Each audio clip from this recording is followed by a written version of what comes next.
Hello, everyone, and welcome to yet another production brought to you here at twitch.tv/AlphaXSC2. You guys are going to be watching the Alpha X Junior Championships Season 8 playoffs. My name is Rushy. I'm so excited to be here today for this awesome junior event. This is always an event that I look forward to every month because it features some of the best younger talent in the StarCraft 2 scene. One of the best ways to support an entire scene is to support it from the top down, and we enjoy watching some of our most experienced players play, and then we have a chance to watch some of the youngest and most upcoming talent compete in small tournaments as they prepare for their time to shine in the ESL circuit. So today we're going to be broadcasting the Season 8 playoffs. We had 8 players start at the beginning of this season last Sunday. 4 have qualified for our playoffs today, and we'll get a chance to see them compete for a small cash prize, which is very exciting. So we're looking forward to getting ourselves set and ready to go. We've got a good bracket for you today. One of our matchups will be a repeat of the Season 7 finals. Will be AROGfire versus ExoStriker, a PvP. Of course, that is going to be an exciting matchup no matter what. But we will also have some returning faces to try and compete for our top as well. But first, we are going to jump in and do a quick interview here. We're going to be jumping in with Miguel and our first 2 players, AROGfire and ExoStriker, to hear a little bit about how they're feeling before our upcoming event. Oh, and Rushy is here, amazing. Hello everyone, hello AROGfire and ExoStriker. This is the semi-finals of the Junior Championship and you're all playing someone you do not like to play against, right? How do you feel for this PvP? ExoStriker first. Good evening. Basically I was playing against AROGfire really many times. Last few months, not sure. Games are usually pretty different, as I said yesterday. I think it will be 50-50. I'm not sure. Will I win or not? I'm not sure at all. Yeah, same question for you, AROGfire. I think the last winner was ExoStriker on Alpha X Apprentice tournament. Yeah. So how do you feel right now? Do you feel like the underdogs on this series, or? No, I will say like ExoStriker 50-50, I think. Okay. Yeah. Do you prepare to cannon rush against ExoStriker after? No, firstly, I had not enough time. Like 1 day or 2, it's not enough, lol. Yeah, because the English view streamer is here. ExoStriker lost to cannon rush yesterday. Okay. Then Rushy, do you have any question for 2 young players here? Oh, see, I'm excited for this because this is just a repeat of the Season 7 finals, and we get a chance to experience it early. Do you, is there anything, AROGfire, that you took away from your last matchup with ExoStriker that you're going to use in today's match? I trained a bit versus his defend of Foxy Robot, but I don't think it's game breaker. Okay. But, ExoStriker, how about you?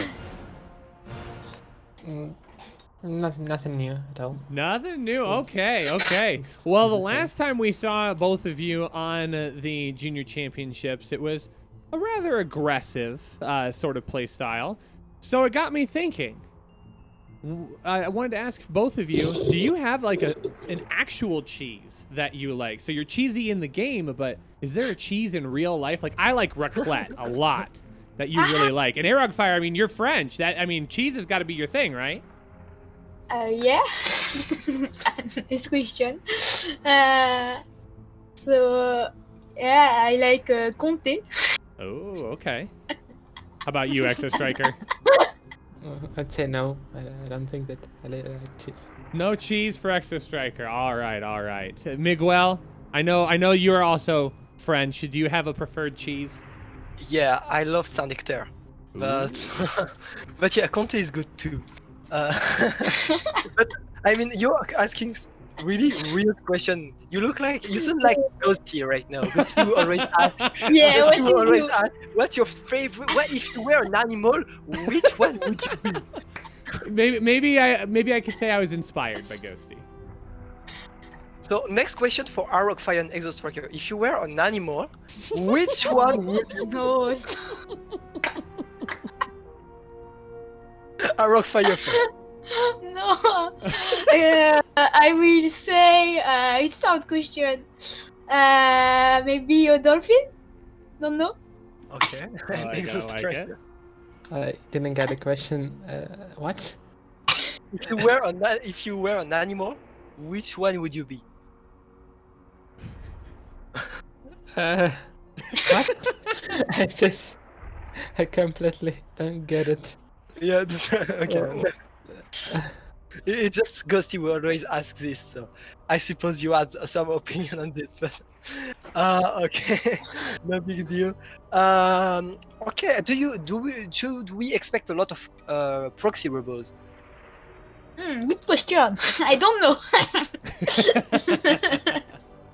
Okay, that was good answer from Arrock Fire. Okay, anyway, let's just jump into the game, I guess. Except if Reshi, do you have any other question? No, I'm really looking forward to this. Both of you play very, very well, and I think we're gonna have a great semifinal. So good luck to both of you. Thanks. Thank you. Good luck. Thank you. Okay. Okay. Alrighty, folks, we are set and ready to go. Sometimes, it's fun to ask the more probing questions there.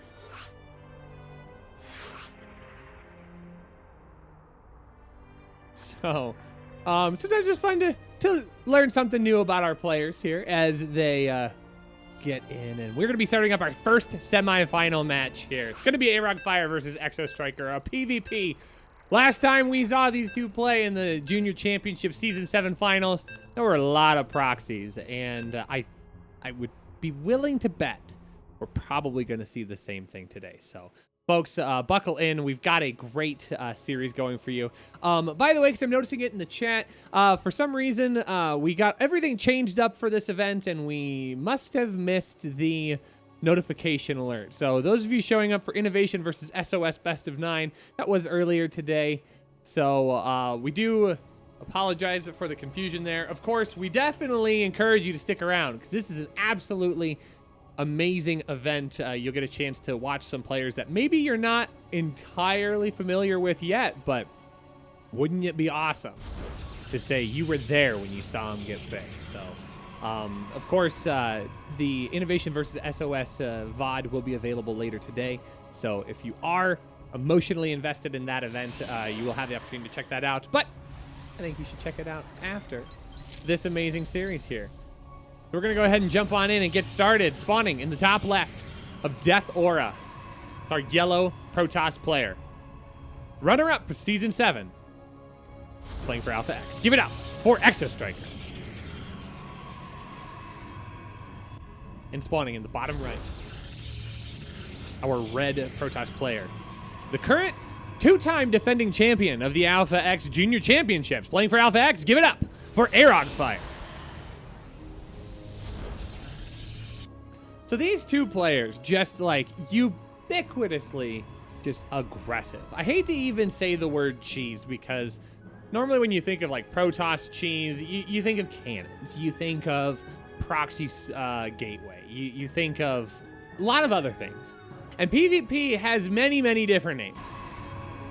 And I think aggressive is probably the best way to describe PvP in general, and it's definitely the kind of playstyle that you can expect to see between these two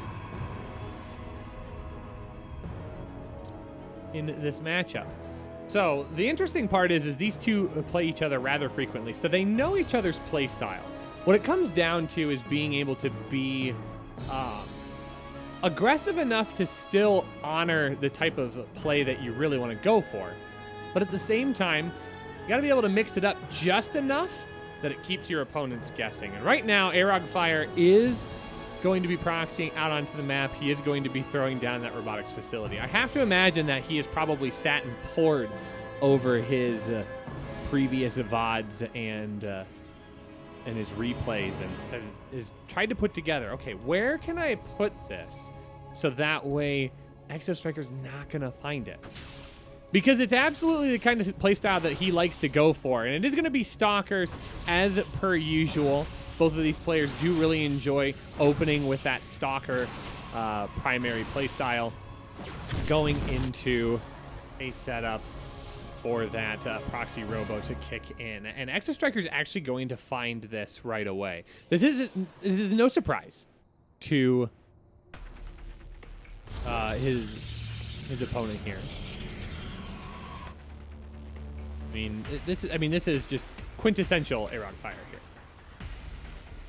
The question is always, where is it going to be located and how can I best mitigate the damage here? And Exostriker was going to try and throw down a proxy pylon to maybe get some good warp-ins to run in, but not going to be able to get that to connect to Arog Fire. Does find it with the Stalker. That is going to be forced to cancel.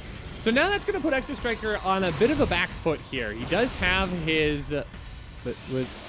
did he just kill his own probe? What did I miss? Oh, I think maybe Arog Fire had it buried in the back of his base. That makes sense.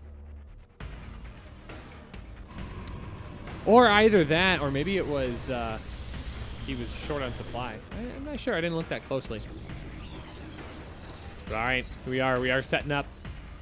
Arog Fire going to be able to come on in here and start the aggression early. Now, there's a probe out onto the map, and that is going to assist with the counter push and the counter aggression.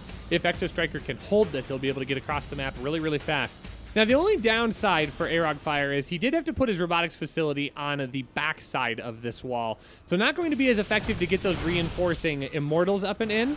But the Stalker count is really, really strong right now. We're going to switch to that units tab and keep an eye on everything. Right now, everything's all matched up except for that Stalker count of Exostriker, which he does have 3 more. Warp Prism's going to be very, very helpful, ferrying things back and forth. Both players going to have access to that that juggling. The first warp gate's going to go down here. It's going to be at very, very low, and I think it will, in fact, fall once that force field gets out of the way, and in fact, he's able to just tap that before it even becomes a problem. Now, the Warp Prism's actually just going to get out onto the map. I think he's just going to fly this Immortal, yeah, right straight to the robotics facility. So this has got to be a moment for Arog Fire to try and capitalize here. He knows that he has an Immortal with this army, and his opponent does not, but he is not going to get any more Immortals out onto the map. And it is going to cost him one of his reinforcing Immortals as well. This is actually a great place to start for Exostriker. I mean, right now, there's just no breaking this, and as long as Arog Fire is not able to put down the reinforcements here, I mean, he's not going to be able to get a whole lot done. Now, there are a couple of Stalkers that did get repositioned. They are going to actually clean up one of the Immortals here. That's actually outstanding play. That's very, very difficult for Exostriker to try and combat with. Oh, and Exostriker's just going to jump on top of everything. The force fields are a little bit late, so too many of those Stalkers actually make it out onto the field. A couple more force fields going to try and zone everything back and away, but Arog Fire is kind of in a bad spot here. He loses a little bit too much. The 2 reinforcing Stalkers is not going to be enough. One of the Immortals does get picked off. There's 1 Immortal left. And what is out onto the map right now? I mean, it's a pretty damaged Stalker. I mean, does he actually have the numbers here? I think he does. Exostriker actually doesn't have the warp-ins right now. So the numbers game is in his favor. He's going to warp in 3 more, but that is going to get dangerously low. 1 does get finished, but now Arog Fire has the advantage. The numbers are in his favor, and he will be able to jump on top of that. GG is called, and Arog Fire takes game number 1. Kind of from the ridge there. I mean, he was kind of dangling over the edge for just a brief moment. I think Exostriker maybe jumped out of his base a tiny bit too fast and wasn't able to close it out. So, Arog Fire able to capitalize on, I hate to even call it a mistake, more just a moment of weakness, and claims game number 1. Now, this is a best of 5. Both of our playoffs will be best of 5s, and the grand finals itself will be a best of 7. And as I mentioned earlier, this is a rematch of our season 7 finals. So both of these players, I mean, are used to making it to the grand finals of this event season after season. And one of them's going to get knocked out. So it is possible that we could see a new champion. But right now, Arog Fire, the reigning 2-time champion, up 1-0 in the series. Folks, we have a great cast in store for you today. Of course, we have the Junior Championships going on right now. But immediately following this event, I will be hosting on this channel a charity event for Games of Love, or Games for Love, excuse me, where we're going to try and raise some money for kids who maybe are having a rough go at the first 10, 15 years of their life. We'll talk more about that organization if you want to find more out now and kind of prime your brain for what's to come. Exclamation point charity in the chat will give you some of that information. Feel free to check that out. Also, good idea to check out Matcherino. We'll talk a little bit more about that after we introduce our players here. Spawning in the top right, it's our yellow Protoss. Looking to try and do a stronger job finding those proxies and holding down the fort. Our yellow Protoss player playing for Alpha X. Give it up for Exo Striker. And spawning in the bottom left, our red Protoss. Where's he going to park that Robo next? We'll have to find out soon. Playing for Alpha X. Give it up for Arog Fire. So, folks, today, great opportunity. Check out that Matcherino, exclamation point Matcherino in the chat. We have so many codes that still are ready to be used. Very, very important that you check that out and help us. Those codes do need to be used to help us fill out our prize pool. Now, I know what you're thinking. Well, Reshi, every time I come to an Alpha X event, I have to put in a code, and it's just so inconvenient. Reshi, what do I do? You know what I say? I say you tough it out. Because you are saving esports. One code at a time. Even though all those codes still sound the same. Like, oh, last time it was AXJC7. Now it's AXJC8. What's the difference? It's an extra 50 cents. It's extra money that helps us fill out our prize pools. So please do consider checking those out and helping us with that. I don't need EPM. There we go. So very, very important that we get that done, folks. But exclamation point Matcherino in the chat. Click that link. Check it out. Do some awesome things. Save esports. Be amazing. I know you can. I know you can do it. Now, right now, Exo Striker is running around the map trying to find this proxy Robo. He's having to bury this, I mean, rather far back, and I think that might be where he is able to hide this effectively, because I don't think Exo Striker's really expecting it to be that far back. Oh, I mean, he's come rather close to it here. Oh, I think he is going to find it, though. Yeah, I mean, you essentially, at this point, you have to check everywhere. You've got to look at every single nook and cranny. Now, the Stalkers are headed out to try and see if they can intercept this probe, but, I mean, this is going to get scouted. I wish, excuse me. Okay. Well, I lied to all of you. I'm so sorry for that. Yo, Manic Cakes. For the 200 bits, thank you for supporting Alpha X. Thank you for contributing. I appreciate that a lot. Okay, so Exo Striker's not going to scout this here. I mean, I absolutely don't think he spotted it. No, he did not. Now, 1 Stalker against 4, not an ideal trade. Unfortunately, Arog Fire is going to have to play from a downside. But I mean, he has the Immortal. So that makes things a little bit better. But look at how many sentries there are. That's so many force fields. Now, Exo Striker is taking a different approach here. He is getting that natural expand. So ideally, Exo Striker will be able to defend this at least a little more confidently. He has a really high probe count, and that's coming at the cost of his army. And so he needs to be careful here. Is there a sentry in here? No, not yet. So I'm not going to be able to zone out the army, but he is going to try and jump on top of this pylon. The pylon is going to get all of its shields depleted, but not going to be able to stay around long enough to set this up. So actually, does trap the entire army in the main base here. I mean, Aerog Fire is so clever with all of this. He's able to zone everything out. Now all the probes are just going to be vulnerable. He's going to have to back those up, won't be able to road those into the main base.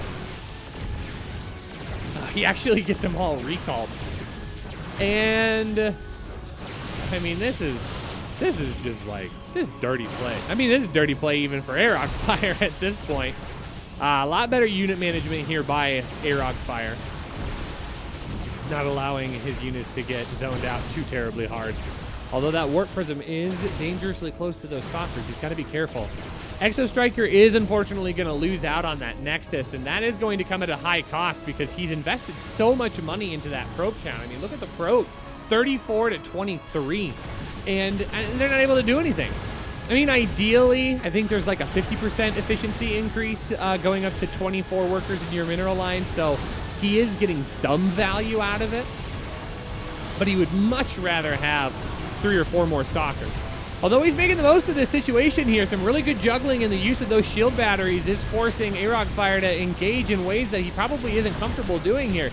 A few more Adepts getting warped in here. Some of those Stalkers getting cleaned off. He's only got 2 Stalkers left, and they're both very low. But it is going to be 3 Immortals that are going to do a ton of damage here. He is not going to be able to hold here, and Aerog Fire is trying to run this. He's running the show. GG is called, and Aerog Fire takes game number 2 and puts himself on match point already. Whew. Aerog Fire wants to clear that hurdle and put himself in position. He's the first player to go back-to-back. And now he wants to be the first player to go back-to-back-to-back as we get into game number 3. And it will be a match point game for Aerog Fire. Exo Striker trying very, very hard to anchor this down, but he's struggling right now. He's going to have to channel deep. He's going to have to get some good scouts and stay on top of his opponent. The nice thing is he knows that his opponent wants to play aggressive. Oh, excuse me. So he has that going for him, but right now having a difficult time trying to scout everything out. We are going to be going to Ice and Chrome for game number 3.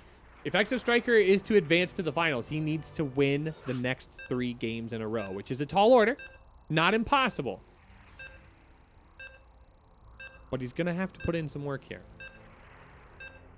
The same kind of work that all of you amazing people are putting in for our Match-A-Reno. Please do check that link out. Very, very important. Like the reality of it, folks, is those Match-A-Reno codes getting used up means that it helps secure the next season of this event. And I don't know about you. I mean, I really enjoy casting this event. Hopefully, you really enjoy watching the event because it's a lot of fun. But we need your help to help make sure that we can host these again in the future. Miguel is a man of unlimited passion. But unfortunately, his funds are limited, so we need your help. Spawning in the bottom left. On his last tournament life. Our yellow Protoss player playing for Alpha X. Give it up for Exo Striker. And spawning in the top right, our red Protoss. 1 win away from advancing to the grand finals for the 3rd season in a row. Playing for Alpha X. Give it up for Aerog Fire.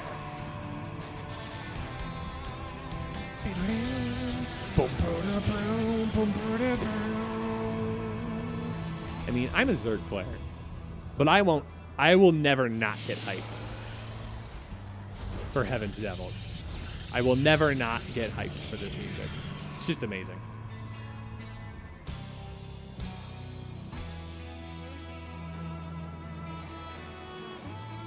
Okay.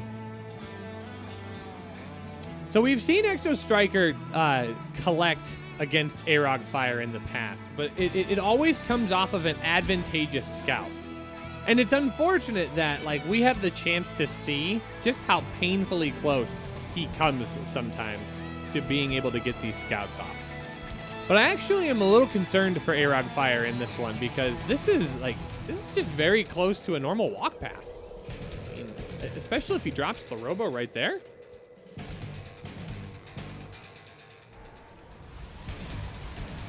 I answer to no one predicting a Protoss win in this series.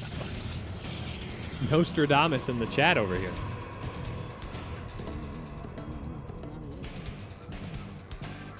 I don't know. Is this one of those where you're just hiding it in plain sight? I think so. I think that might actually be the case. It's going to be one of those where Exo Striker is just like, I got to look at all the weird nooks and crannies. And then all of a sudden it's like, oh, I built it in your main the whole time. Ah! Oh, I thought that was my Robo. He's so close to it. What is happening? Oh, come on. Come on. You gotta be kidding me here. Oh, he's gonna pick one of them.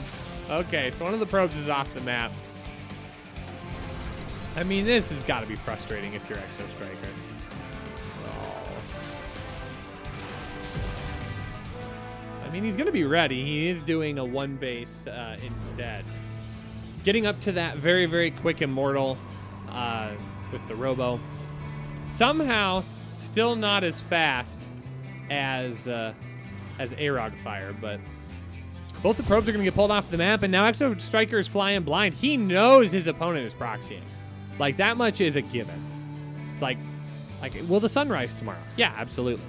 Is Arog Fire proxying a Robo? Yeah, absolutely. Like, it's not even a question. The question is always where, and unfortunately, Exo Striker is going to have to fly blind here. So, gonna have to see what he can do to hold here. He does have a nice round of warp-ins. His first Immortal, is it already done? I'm not seeing it, so it doesn't look like it. No. So Arog Fire is going to roll in with one more piece to this. But there's going to be a shield battery that finishes up just as this push gets here. So he's just got to play carefully. This is a well-protected ramp as well. I think that left, that left warp gate is going to be a little bit more defensible. Yeah, losing one of those sentries already is a tough pill to swallow, unfortunately.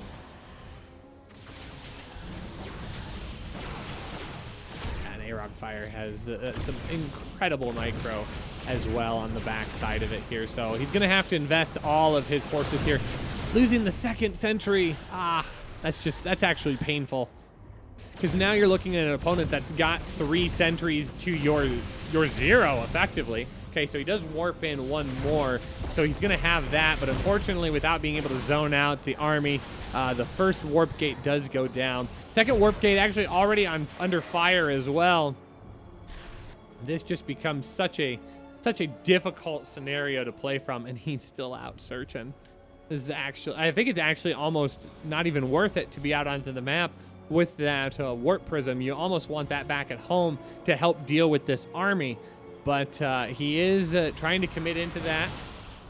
The Adept's going to land on the top here just to try to gather a little bit more scouting information, but isn't going to pick it up.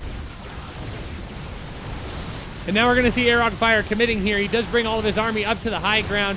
He knows that he is on the verge of closing this out and moving on to the grand finals, and he's got the goods to get it done. And the second warp gate at the ramp does get picked off here. That's going to be less available for Exo Striker. Now the warp prism does get cleaned, but I think it's too little too late, unfortunately.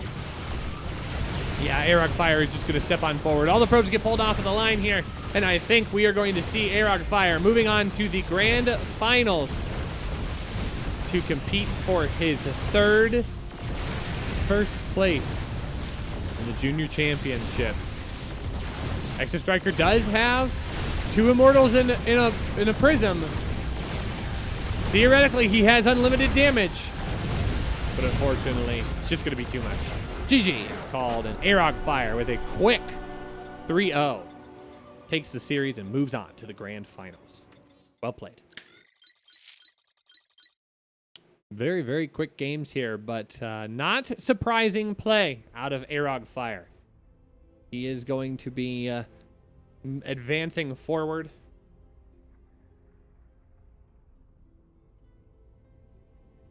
And that's going to set up our first player, which means we're going to be getting ready for our second semifinals. Like, holy cow, we're barely 30 minutes in and we are just like, bang, already taken care of. So we're going to be getting set up for our second semifinals today. It's going to be Baby Marine versus Ghosty. It's going to be a Terran versus Zerg. So it will be PV something. It won't be a PvP finals. We'll have a chance to have a little bit of a mix match here. Thanks so much, everybody, for hanging out. We are going to take a short break. I'm going to run a quick ad and then get us set up for our interview with Baby Marine and Ghost. You'll hear from them and hear their thoughts as they go into their semifinals match. And then we will be ready to go for our second semifinals. So this is a great opportunity to see about Matcherino contributions. So folks, we were talking about those codes. And I know for some of you, this might be the first time ever filling out one of those codes. If you have never done one before, today is the best day to give it a try. We're going to show you a quick ad on how you can contribute to our Matcherinos and future Matcherinos as well for all sorts of different organizations. And when we return, we'll come back for our interviews between Baby Marine and Ghosty. Don't go anywhere. We'll be right back right after this. For our event and contribute in many different ways. 1. Free coupon. Click Contribute, enter the specified coupon code to contribute a predetermined amount of money to the prize pool. 2. Free sponsor quests. On the right side of the screen are various actions supported by sponsors, including retweets, Twitter follows, surveys, among other things. Click into these boxes to complete the action and add the attached prize contribution to the pool free of charge. 3. Marketplace. Products are available in our marketplace, which also contribute to the fundraising pool. Be sure to check out the variety of apparel and collectibles, as well as other unique items. 4. Donate. Clicking on the Contribute button, you're able to add funds to your Matcherino wallet and then directly contribute them to the fundraiser page. Thanks for supporting your event with Matcherino.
All right, folks, welcome back here. We are set and ready to go for our second semifinals of the day.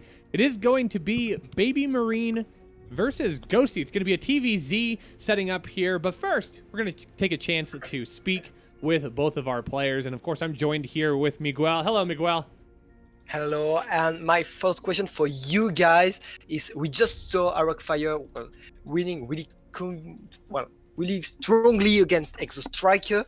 How do you feel, guys? And do you think you would, each of you, have a big chance against Rockfire in the finals? The 2 times winner in a row? Baby Marine first, maybe.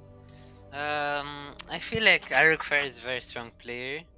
But I feel like maybe I have a chance because my PvT now is a bit like very good. So I think maybe I have a chance to win.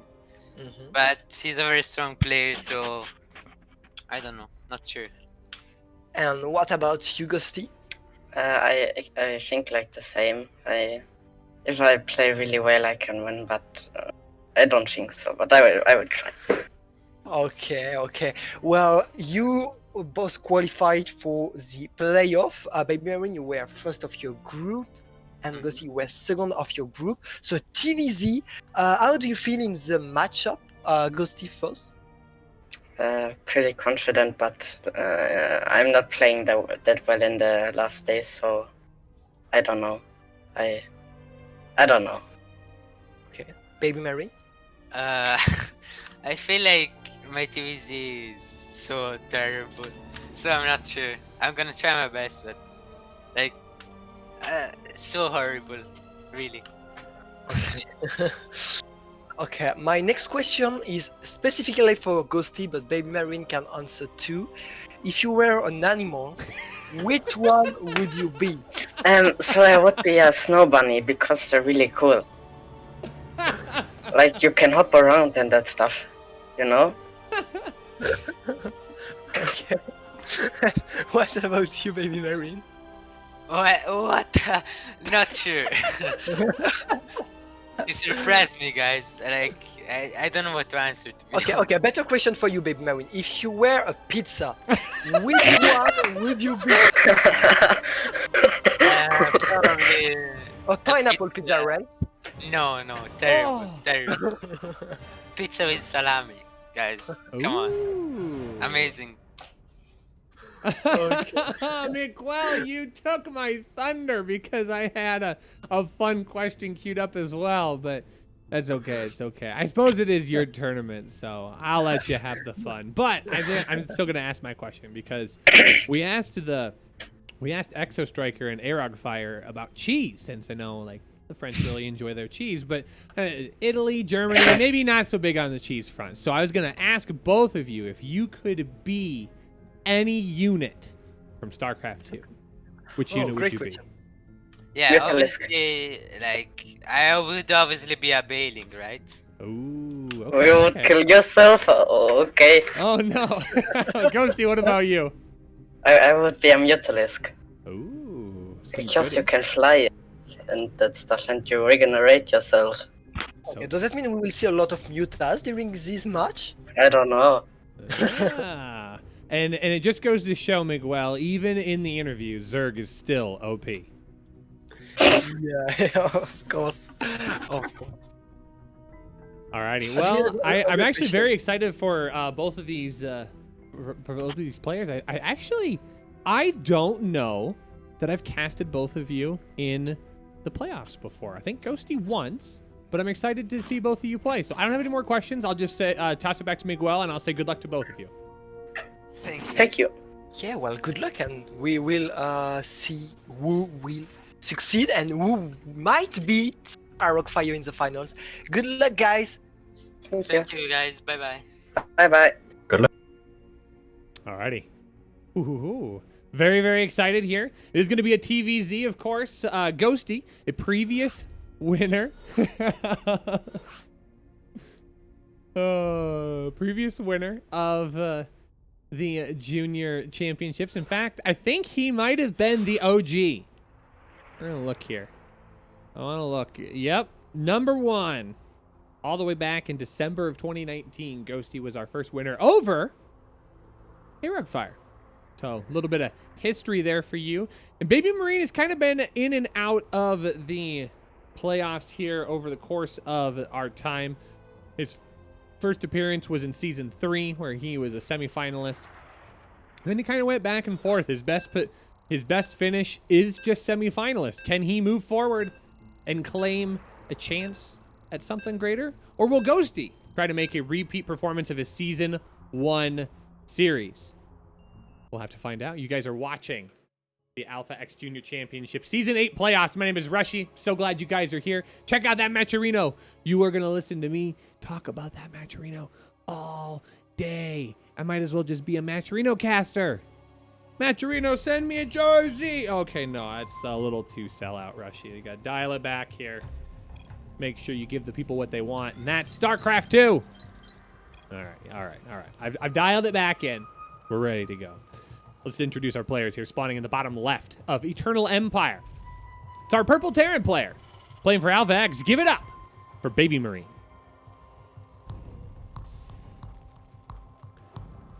And spawning in the top right, our Yellow Zerg, playing for Magdeburg Esports. Give it up for Ghosty.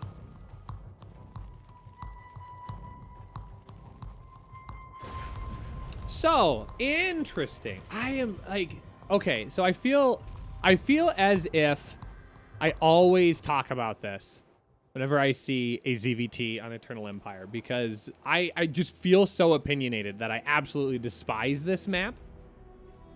And then like I feel like whenever I cast, it's just consistently, oh yeah, this is like the first map we go to, ZVT. It's a great map, and I'm sitting here going, no. Why would you want to put yourself in the position where you have to take this base so early? But maybe it's just because I'm a mediocre Zerg player. I'm willing to admit that. And if you want to type in the Twitch chat, Rushy, you're a mediocre Zerg player, I would probably just like go through and give you the thumbs up.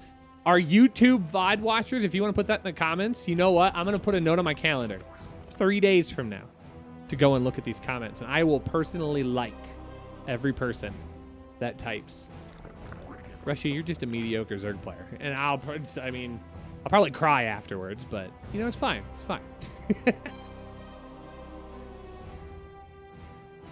So right now it is just going to be a pretty standard opening from both of our players here. It is going to be a hatch gas pool. It is going to be a Rax expand for our Terran player. So nothing too crucial to write home about at this point. One thing I did not mention that I probably should make more note to is the fact that not only did Ghosty take first place in our first season, I mean, he has been a regular contender in the playoffs for the junior championships. In fact, he made the first 4 all the way. Took second in seasons 3 and 4. Was a semi-finalist. Actually, if the first 5 seasons, excuse me. It was a semi-finalist for season 2 and season 5. We didn't see him for the last couple of seasons. Had some other good players jump into the mix, including Baby Marine. So both of these players will be fighting for the chance to continue forward into the death match, if you will, against Arogfire. I mean, he has so cleanly secured himself atop the perch here in the last 2 seasons with some really dominating play. And the tricky part is he's watching. In fact, I bet if we watch the stream chat really closely, we may see him make an appearance. Who knows? And this is what I'm talking about, folks, where like it's the 3-minute 30-second mark, and Ghosty just now getting out to his hatchery. Now, I'll tell you this. I mean, he's already picked up extra creep. He's worked a little bit of his creep out. I get that. I get it a lot. But I think it just comes at so much cost. Now, if he were going into like a really quick Muta build, okay, I would feel differently. I would feel better. But it's not going to be that necessarily. It is just going to be a Baneling Nest thrown down at the front. And it's just going to be a normal build. Now, we are going to see a 1-1-1 here out of Baby Marine. It is going to be a Cloak Banshee opener. Throwing down that Armory. So this is going to have the potential for a Banshee Hellbat timing, which is very strong on this map. The Terran player has so many opportunities to just cycle around and poke and prod at different points on the map. And honestly, the 6 Hellbats with the Cloak Banshee does make it very difficult, because now those Queens who need to engage on top of Hellbats in place of the Zerglings now have to choose where their target goes. So it does get a bit of a tough decision. So now Ghosty is going to be able to get in and scout. He is going to see the timing of that Banshee. In fact, he does see the first Banshee come out as well. He sees the Tech Lab is just about to finish up. So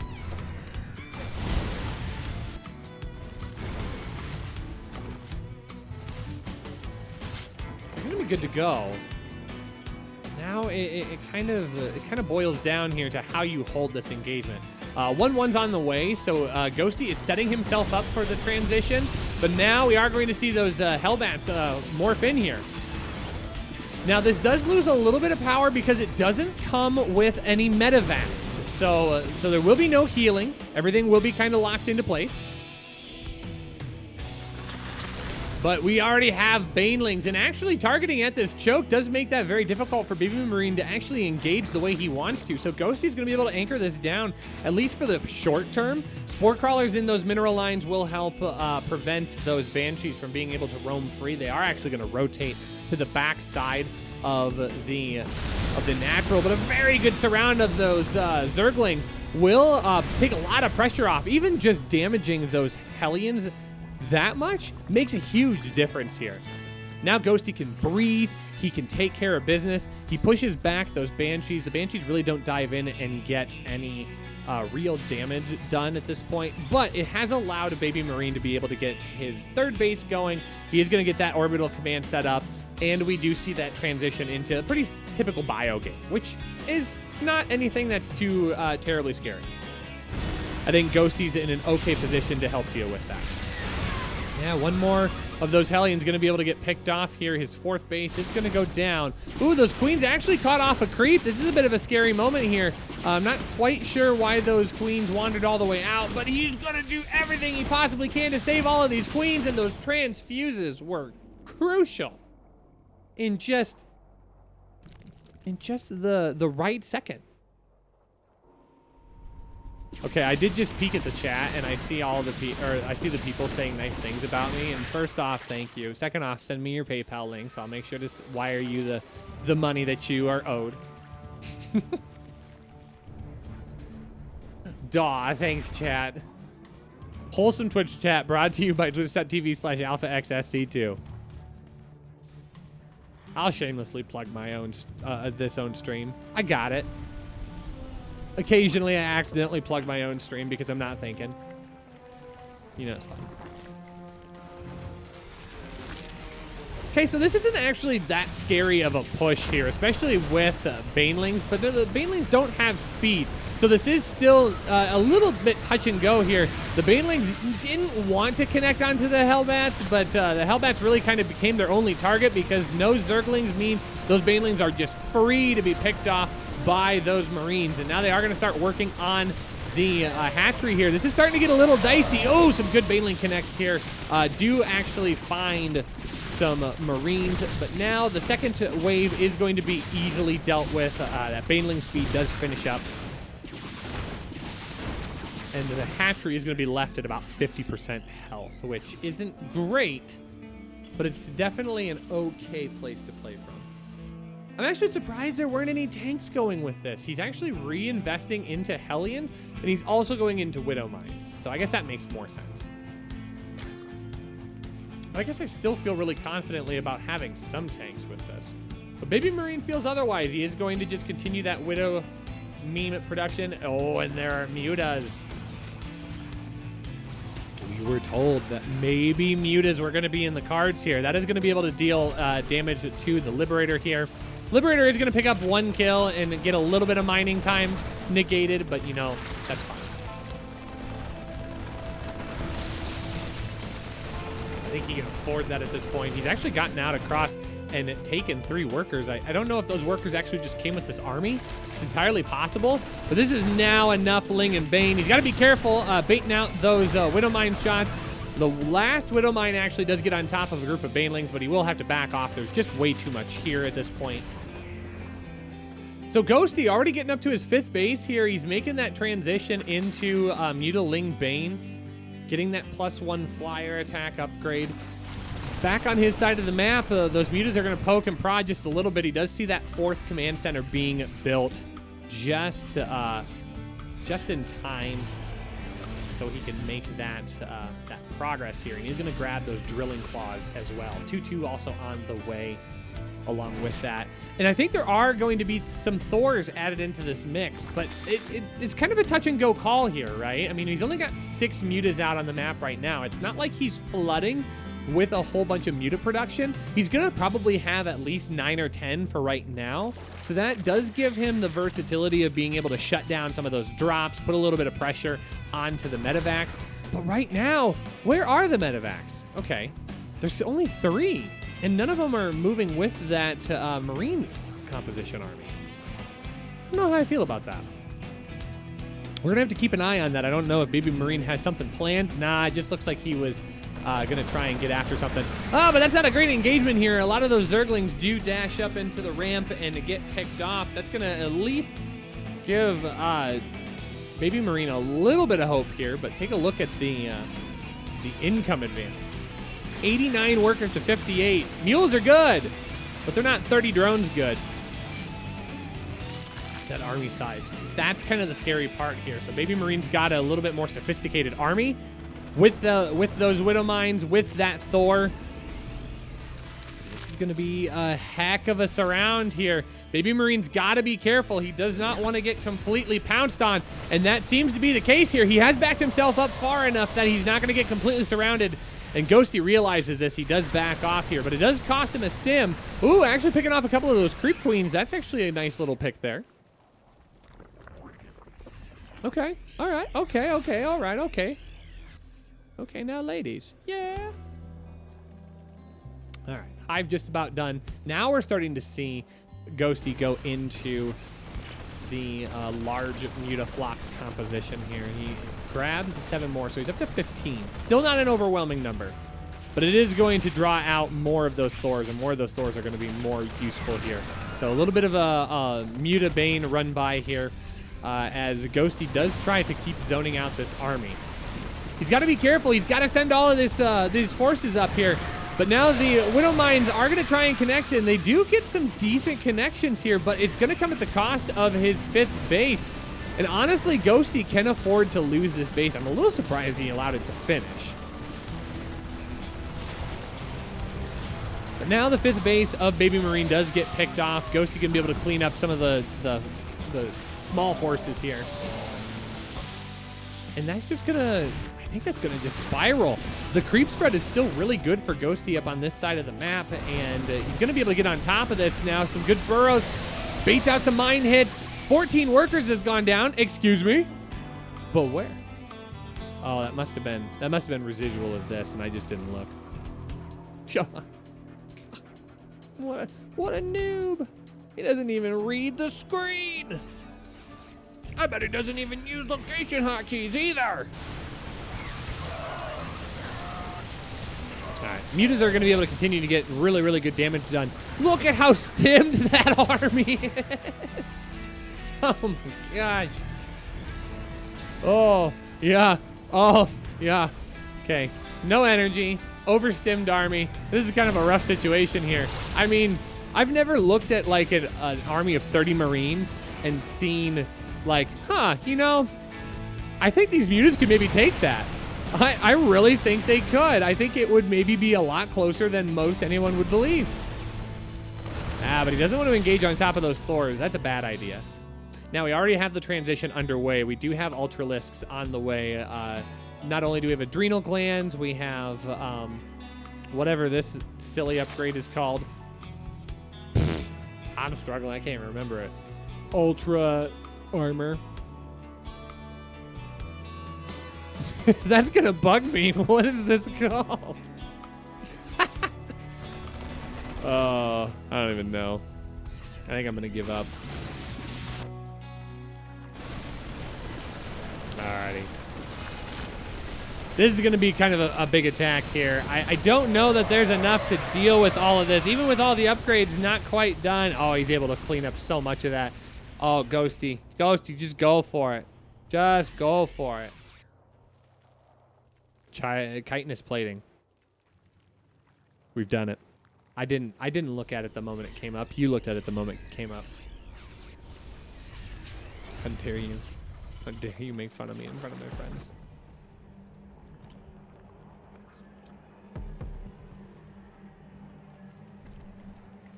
Okay. So I think Ghosty's got a pretty good grip on this game. I mean, it's honestly that economic advantage here. 89 to 56. He's doing the thing that you need to do when you play. Oh, didn't like that.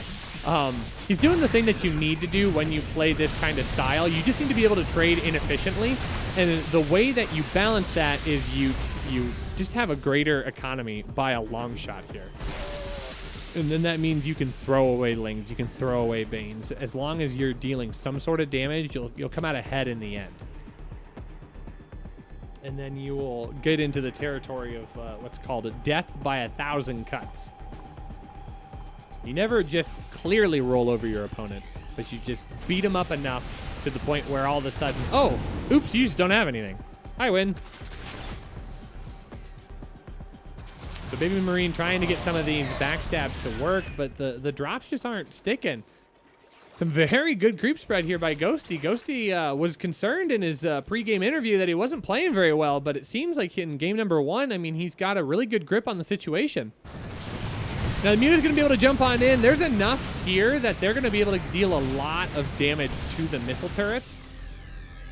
So those missile turrets aren't going to be able to stick around very long. Oh, I think Ghosty, I don't know. I feel like Ghosty could take this down. I mean, he's got chitinous plating. He's got 3-3. I mean, these are 3-5 ultras. But, I mean, he's playing very patiently. Honestly, the army graph is in his disfavor. So maybe he's seeing something that I'm missing. If we take a look at the units lost tab, this is what I'm talking about in trying to play inefficiently. He just needs to have that. Ooh, okay, good surround. Just needs to have that economic advantage so he can keep remaking his army. But honestly, I think it needs to come off of the back of more Mutas and more Zerglings, because the composition of Marauders is becoming more and more significant. Obviously, Marauders can't shoot up, and they're going to trade super inefficiently against lots of Lings. So, we do see on the back of this, there are Infestors on the way. We do have more Mutas incoming. And it's just kind of more of the same here for Baby Marine, just going to stay on that bio composition. He is rotating into a little bit more Marauders still. So getting more of those Marauders out than Marines. Ghosty's trying to play into that. I mean, he's got that. Honestly, oh, this is going to be a really big fungal. Oh, my goodness. Oh, and he's just going to bulldoze this down. That was a fungal for the century. If that's not a G Fuel clip, I don't know what is. That should end this game, honestly. There's not any way that he's able to come back from that. I mean, this army graph, yeah, is just going to be brutal. And Ghosty's just going to continue posturing. He doesn't want to toss in. He doesn't know exactly where his opponent's at. Honestly, it just would take 2 or 3 mines for him to lose all those Mutas and suddenly be in a really rough spot. But yeah, it's just too much. Mini Ghosty taking game number 1. GG is called. And the German Zerg going to secure a really strong game number 1. So good stuff. Folks, Thanks so much, everyone, for joining. This is an outstanding turnout. Shoot this link. Twitch.tv/alphaxsc2. Put it in your Discords. Let your clanmates know. Let your friends know. Check out some of the best young up-and-coming talent StarCraft 2 has to offer. They are playing today.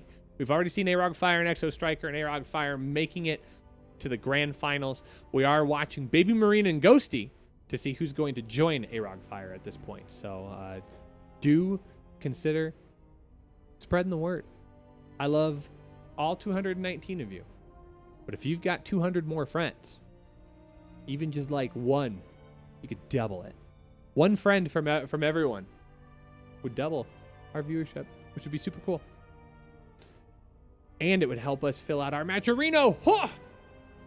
Matcherino. Use the code AXJC8. Folks, it is so good saving esports day in and day out. AXJC8. How are we doing on these codes, folks? Oh, it says I've already used it. Yes, I have. I don't have a way to check. Oh, man. The marketplace, folks, is so cool. Like, for real. That white pro jersey, mwah. I'd get that. I'd wear it all the time. In fact, I'm modeling not the newest line, but definitely rocking the very first Alpha X jersey that we've got. It's got my name on the back. It'd just be really weird for me to try and show it to you. So you have to trust me. You have to believe that Rushy's not leading you astray.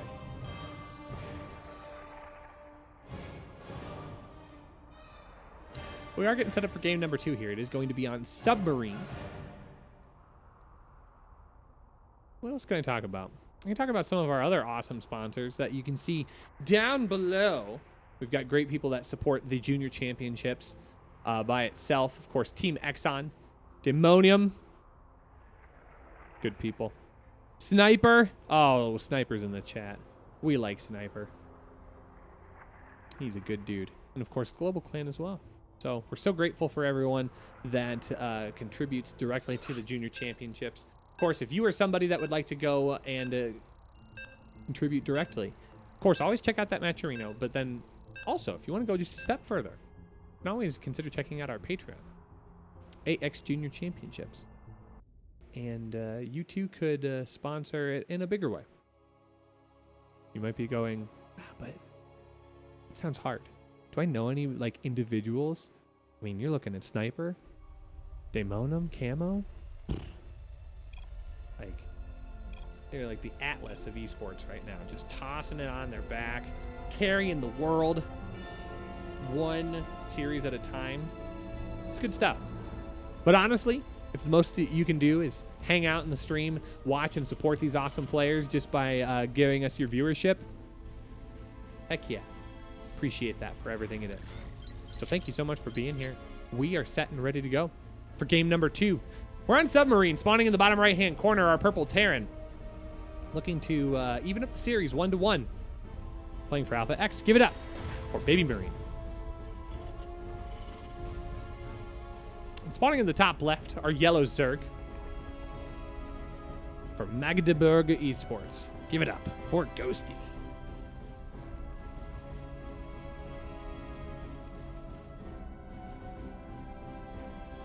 Yeah, it looks like Joles Costa. Jolesco STA. I don't know. I probably ruined it. This is it. Punched in the bracket. Now that takes you out to our Liquipedia page where there's tons of really, really cool stuff there. The one thing that you might notice from the group stage, though, that kind of took my brain for a whirl, is that Magnath played in both Group A and B. Now wait, how's that possible? Well, we had one of our players in Group B back out, and since Magnath did not qualify in Group A, he was given the opportunity.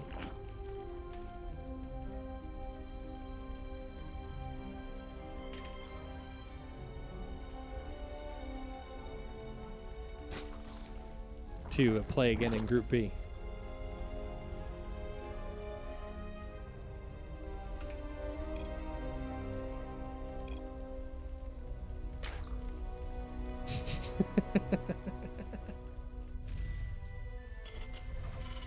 But unfortunately, Magnath wasn't able to make it out of Group B, but we're glad that he had the opportunity. So yeah, check that out. There's all sorts of great information out there as well. So do give that a look in your spare time. I always enjoy checking that stuff out as well. Of course, we've got Corthes and Miguel on the French stream right now, and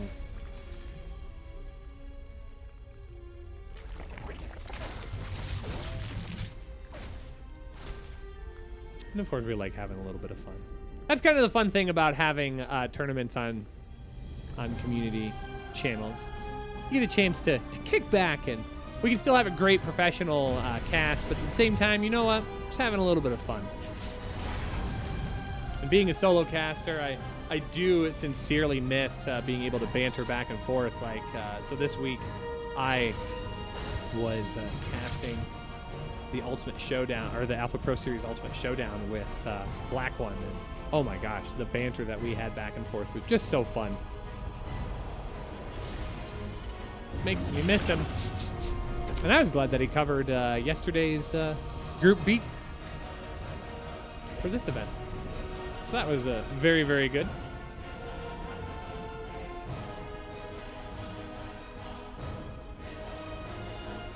But it does look like we are going to get this game spun up here. First 3 minutes and 30 seconds. Not a whole lot happening here. Just a lot of standard ZVT. We are going into yet another Cloak Banshee opener. Do we have an armory this time? It doesn't look like we do. So this isn't going to turn into a Hellbat timing, at least not at this point. Usually you toss down that armory beforehand. But it looks like no armory at this point. So it is just going to be a quicker transition into bio. We already see Stim on the way for Baby Marine. Now the queens are kind of caught out off of creep, which does always scare me a little bit, especially on this map. It's really easy for your opponent to just all of a sudden just show up at your base, and suddenly you're like, oops, I lost all my creep queens. Dang it. Darn. Now, Ghosty also did an interesting choice here. Typically, you see a lot of players take this as their third base location, but Ghosty's decided to level that down and take his third base vertically in comparison.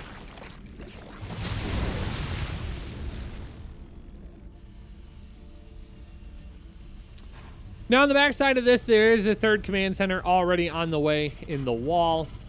There's going to be 2 Cloak Banshees moving out across the map. Ghosty is going to try and be ready to go for the potential Hellbat timing. I mean, we're not going to see it at this point. Still no armory on the way. Not even a little bit.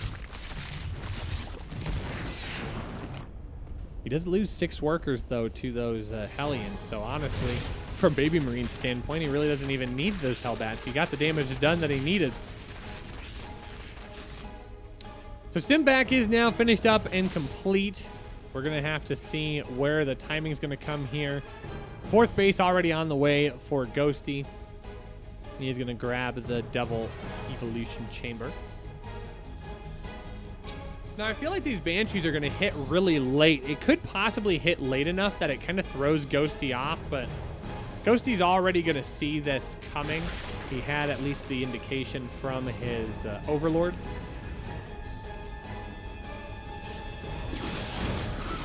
Now, there is a Spore Crawler already in place, but right now the Queen's definitely out of position. Not going to move the Larva Queen. So 4 workers just going to go down, and these are just going to back off. I think he was expecting the Banshees to rotate to the 4th base, but the Queens are already here and ready to try and pick them off. But we have +1 on the way for both players, 1-1. We got combat shields as well. It's going to be a pretty standard bio timing from Baby Marine. He's got his 3rd orbital on site already. The Banshees are going to be able to get out of the way, and actually we'll be able to fight with the bio coming here. Now, we do have tanks. Ah, finally. Finally, a little bit of sensible Terran play. It is going to be a scan forward here to try and see where the army is going to position, but actually Ghosty doing a little bit of a run by down at the third base, excuse me. Now it is just one tank, which does make this a little scary, especially since it is practically on creep. Ghosty is going to get a nice surround here. He does need something that wraps all the way back and behind. Baby Marine knows that Ghosty's probably setting up for this, so he does just back off.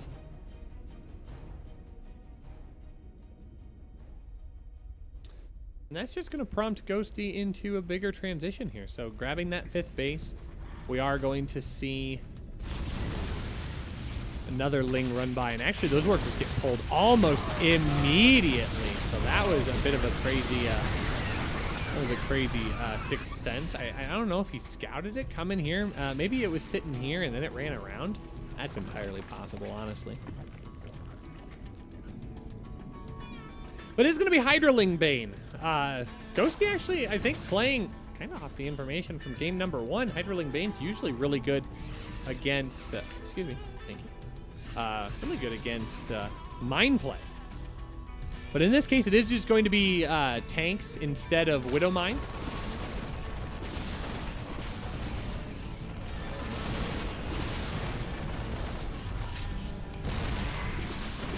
First tank does get sieged up.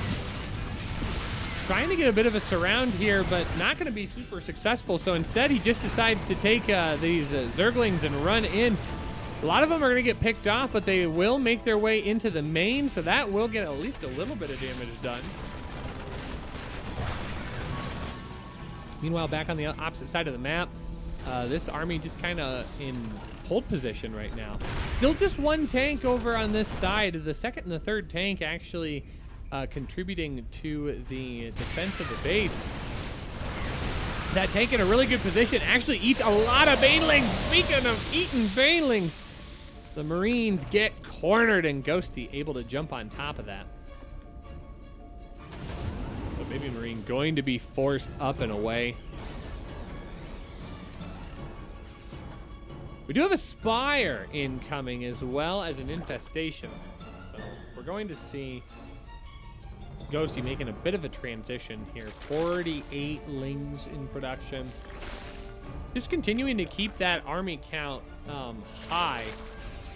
His opponent not needing as many workers as he does to play this kind of style. Because once again, 85 workers to the 61 of Baby Marine. Army was a tiny bit out of position. He is going to sack a queen for this.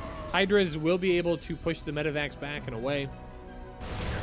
And it's going to be a second run by down on the south side here. There's only queens at this location. Workers are going to be pulled. I think 2 or 3 of those queens actually did go down. And it's going to be the Zerglings coming in on the top side here, trying to get some damage done. And they just kind of get depleted. Ooh, one of those Medivacs actually getting picked up. Seems like Ghosty is set and ready to go. He knows how his opponent plays and is taking advantage. I think I would agree with Sniper in saying that he came prepared.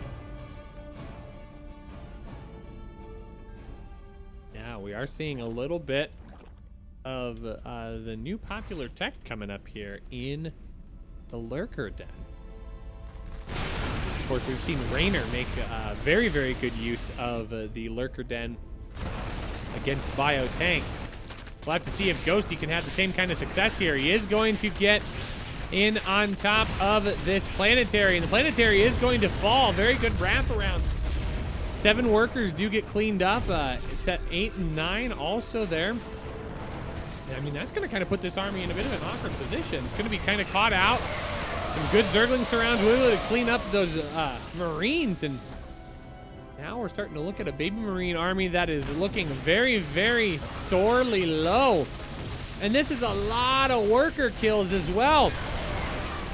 Big push forward with the main army here. We'll be able to get on top of all of these tanks. There's only 3 tanks left on the bottom side, and it's going to get a full surround. This is going to be completely cleaned up, and I think Ghosty has taken care of game number 2. There's just not much left, and Ghosty cleans up his Terran opponent.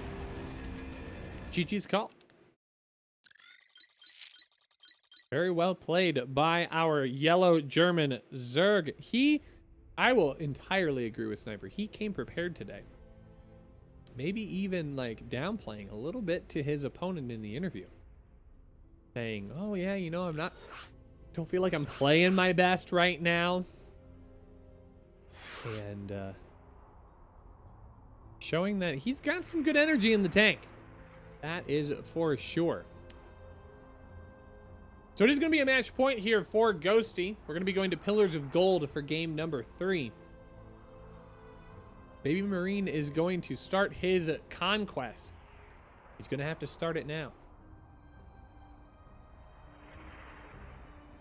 I feel confident that both players can get this done and take care of business, but we're going to have to see how he can get it done and be effective. If Ghosty's able to clean up one more game, we're going to see ourselves moving to a ZVP Finals, which could be very, very interesting to watch.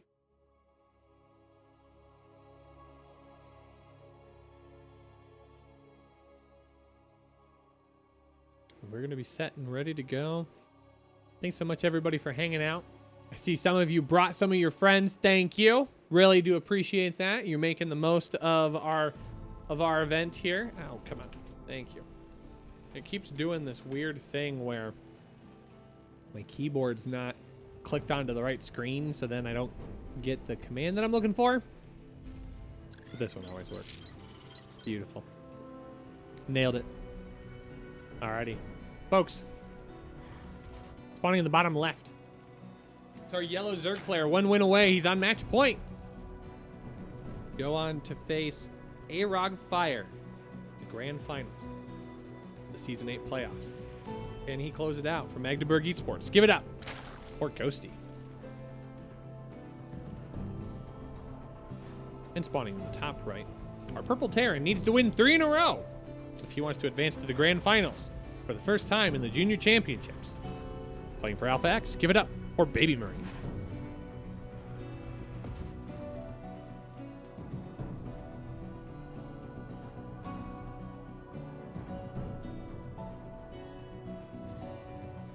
Now, I will say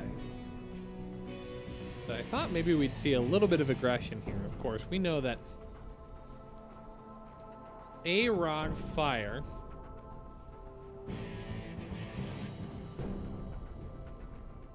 is the aggressive one, probably, in our group of 4 that we're seeing play today. But I wondered if maybe we would see a little bit of extra action. It's possible that Ghosty could be saving some of his more cheeky play for his endgame opponent, if Ghosty's able to clear game number 3. And of course, he's not quite through to the finals. Does have one more game that he has to win, and I know Baby Marine is a very strong player. It is very possible that he can dig deep and come up with a really, really cool build. Something that not everybody may know, if I remember correctly. Chat, correct me if I'm wrong, but I believe Baby Marine is Rainer's little brother. If I remember that correctly. I've been wrong before. So if I am wrong, please correct me.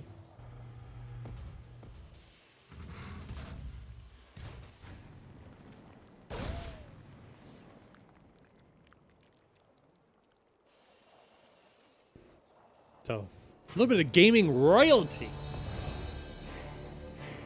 playing here in the semifinals.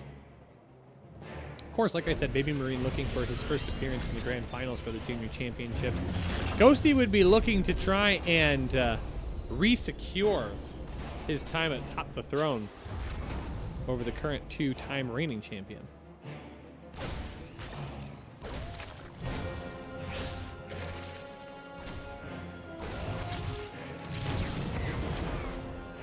All right, so the Reaper's going to get cleaned up, which opens up Ghosty to expand a little bit more freely. Just knowing that you don't have to dodge all of the nonsense of the Reaper, especially alongside the Hellions, does make life a little less crazy. Now we're going to have to see if Baby Marine wants to still go into Cloak Banshees once again, or if we're going to see a change, and it looks like we're going to get the change that we're looking for.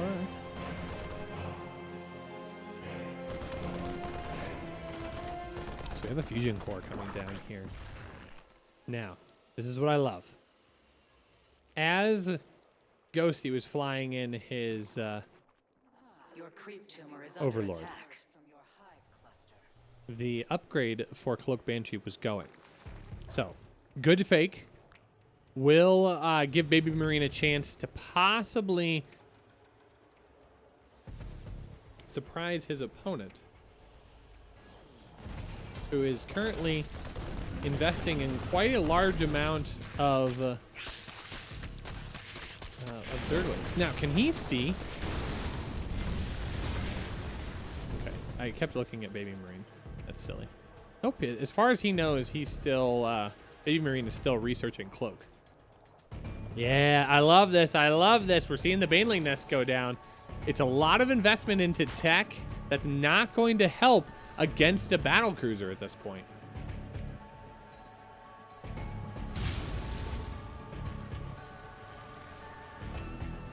We're going to have to see what can actually happen in this engagement. Now, it's not going to be a big commitment into the battlecruiser, because right now we don't see Yamato on the way.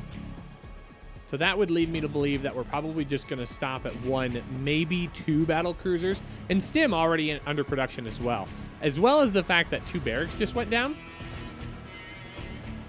So I think Baby Marine's going to try to make the most out of this 1 battlecruiser that he has, and it is going to join the fray. This should be a bit of a surprise here, and he's just going to start working right onto those queens.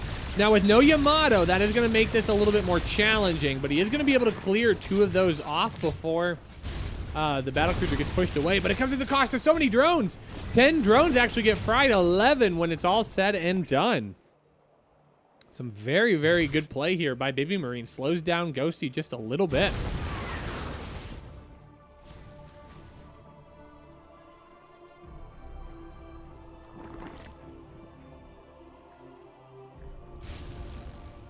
Now, those Hellions do get all cleaned up. So that is a bit of a, not really a bad situation. Oh my gosh, that 1 Hellion has 11 kills. What a hero. Hellion, more like heroine. Heroine. I gotta work that one out. Not so good.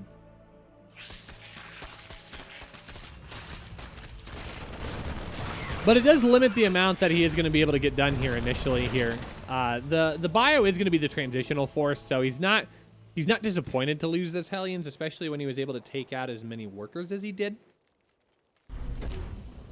But his 3rd base is a bit delayed. It is now going to fly onto site, and he's got the worker count already for it. So that is a good spot. I think it's going to be half saturated by the time it all arrives. So that's a good thing for Baby Marine, is his economy is going to take a sharp uptick here. And he does get a good scout on that Spire, so the Spire just about done. Ghosty did say that if he could be any unit in StarCraft 2, he'd be a Mutalisk, because he could fly. And it is going to be more Mutas on the menu here. 11.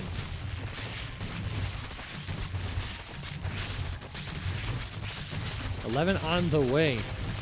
He's going to have some Ling Bane. No speed as of yet. How many tanks were in that mix? Just the 1. So once again, only 1 tank. Usually you see a lot of 2-tank aggression. But this actually isn't even that big of a force. These Marines going to try and add into the mix. I guess having the battlecruiser there is a big enough deal. But I think it's just going to get picked off. Yeah, I mean, this is just going to get categorically shut down. Oh. Oh. So that was not the engagement that Baby Marine was looking for here. Kind of a rough start. He is going to drop that 4th command center almost immediately. Now, there finally are enough Marines there to push those mutas back.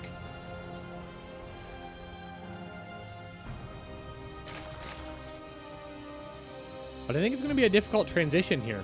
Now, here is one thing that will possibly catch up.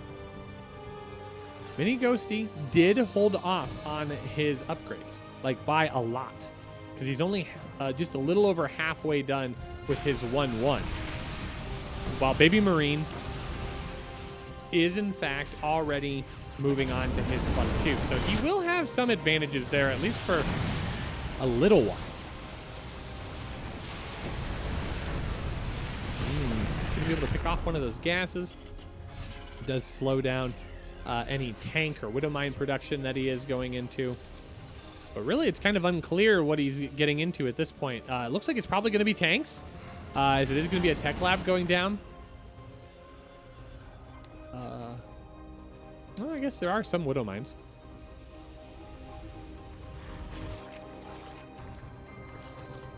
But Baby Marine being a little bit indecisive almost, but look at that worker count. The worker count actually way higher for Baby Marine, but Baby Marine's only on 3 bases. So that means he's got a lot of extra workers stacked on those mineral lines that aren't as efficient as they could be. The 4th command center is already done, so that will fly out onto site. Usually the 4th base is a bit of a deciding point for the Zerg player, right? If you allow your Terran opponent to get out to that 4th base, you've got some really, really quick decisions that you have to start making. You've got to make some big aggression happen. You've got to start whittling down your opponent, because otherwise on 4 bases, your opponent's able to make so much. You can drop more barracks, you can get that bigger production down, and that's exactly what Baby Marine is going into. More of those reactors hitting the field. Oh, that's a Thor all by itself. Thor's really good against mutas, but one Thor against 20 some odd mutas, not a good trade. Not a good fight for the Thor. So now Ghosty is aware of the 4th base. This is now where we're going to start seeing Ghosty maybe make some more decisive decisions here. He is going to start posturing, pushing that creep out just a little bit further. The Mutiling Bane continuing to own that map vision and help out in that regard. Oh, but those Widowmines are going to get some big shots off. Actually, only getting about half of the Mutaflock there, but I mean, that still softens up the damage of the pack there, making that really difficult to dive on in. Now, the Baneling count seems painfully low at this point. It is only about 20 Banelings, which kind of sounds funny to say. Oh, he only has 20 Banelings? Gosh, just GG out of the game already. But I mean, against a force this size, you really need 30. You need 35. You want to be able to trade inefficiently. Oh, there we go. That's what I'm talking about. 23 in the production tab. It's going to bring us up to 41 Banelings. Oh, make it Bane, man. Make it Bane. Okay, Baby Marine is coming on to creep here. He's going to get a brief scan of the supporting armies here. You going to try and get all the way around? Oh, he is. Oh, this is going to be a big surround.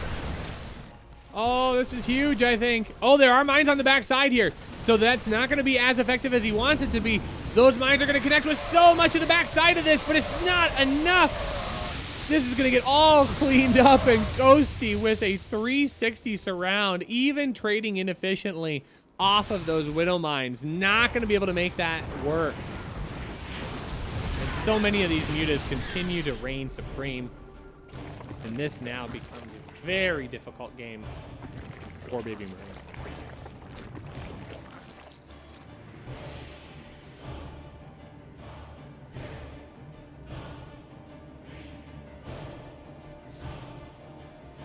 So the question is, where do we go from here? We do have Ultralisk on the way, chitinous plating, adrenal glands already in the works as well.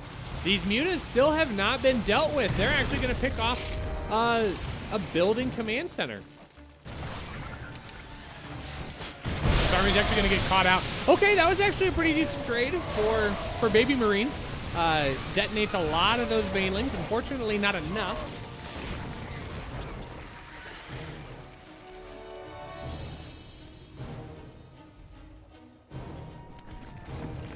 But at this point, Ghosty's just clearing out supply to make room for some of more of those high-tech, sophisticated units. He is grabbing the pathogen glands for his infestors, so infestors are going to be able to be added into this as well. We saw how well those work in game number 1. I mean, as long as those mutas continue to be in the sky, that's just difficult for Baby Marine to deal with. He's always going to have to worry about that. And another big round of lings and mutas will continue to harass the reinforcing lines. There's plenty of mines here to be able to deal with all of the army of Ghosty. But unfortunately, without any support, it's just not going to be enough.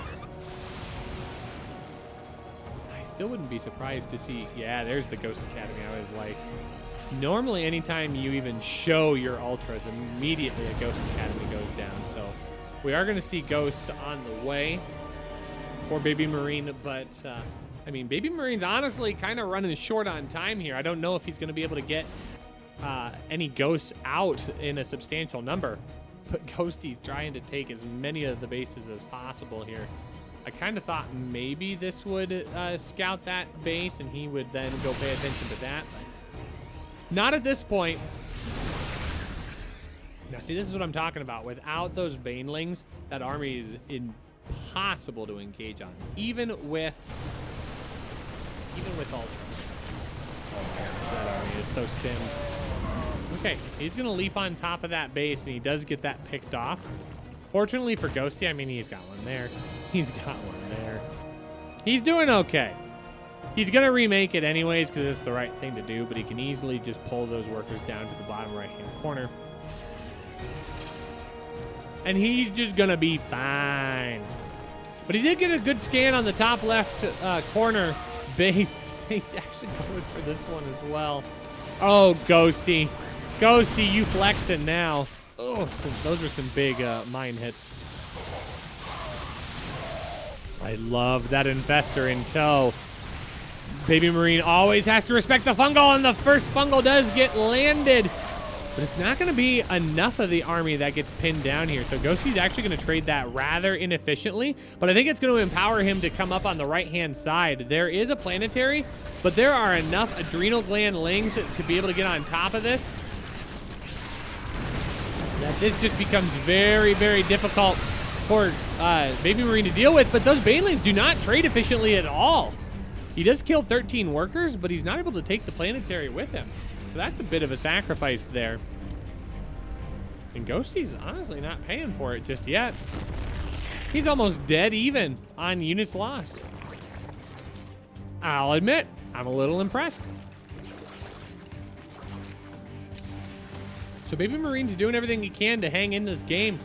He is getting that ghost production out now along with the Liberators, so those ultras will become a little less effective. He is building 3 more though, so Ghosty is still committing into that ultra count. 17 mutas still on the field, plus 3 incoming. So right now these ultras are just 2-4, not quite 3-5, so they're not as effective.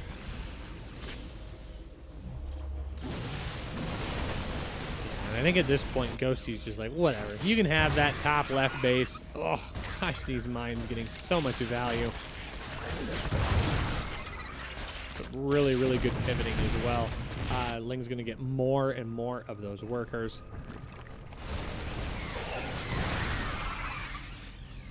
But look at the bank that Ghosty has. I mean, he's got 5K in minerals. He's got 1,500 gas.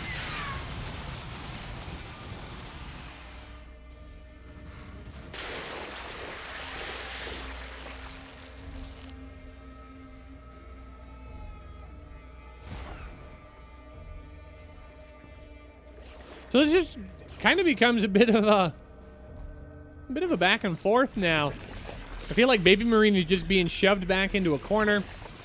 +3 flyer attack on the way. Ghosty just has Baby Marine zoned.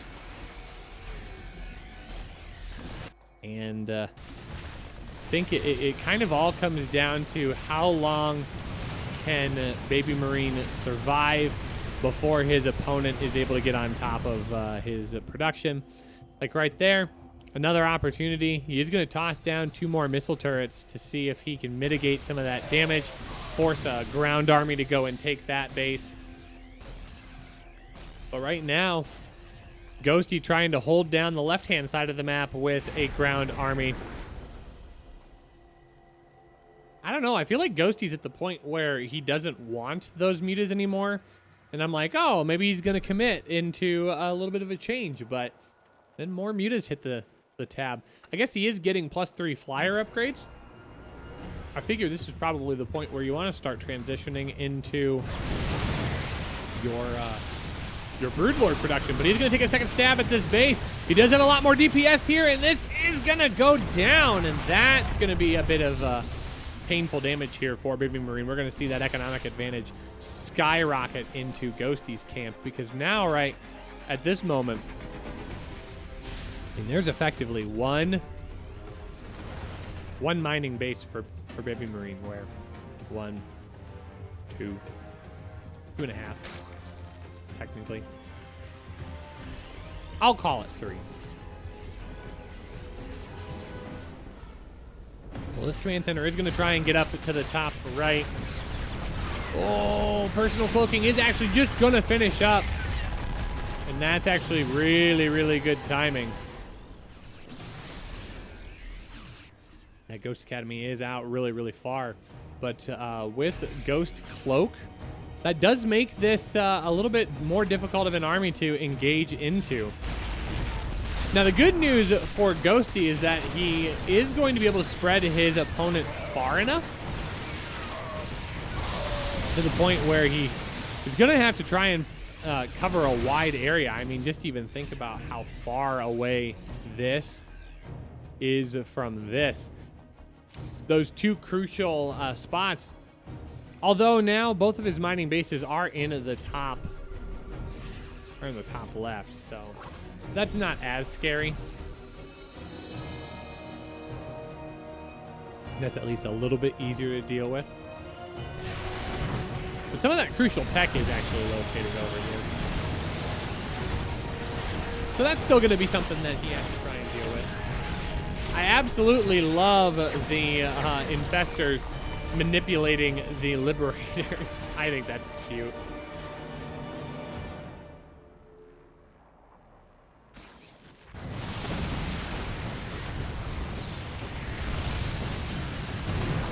Muta's playing a dangerous game against these mines.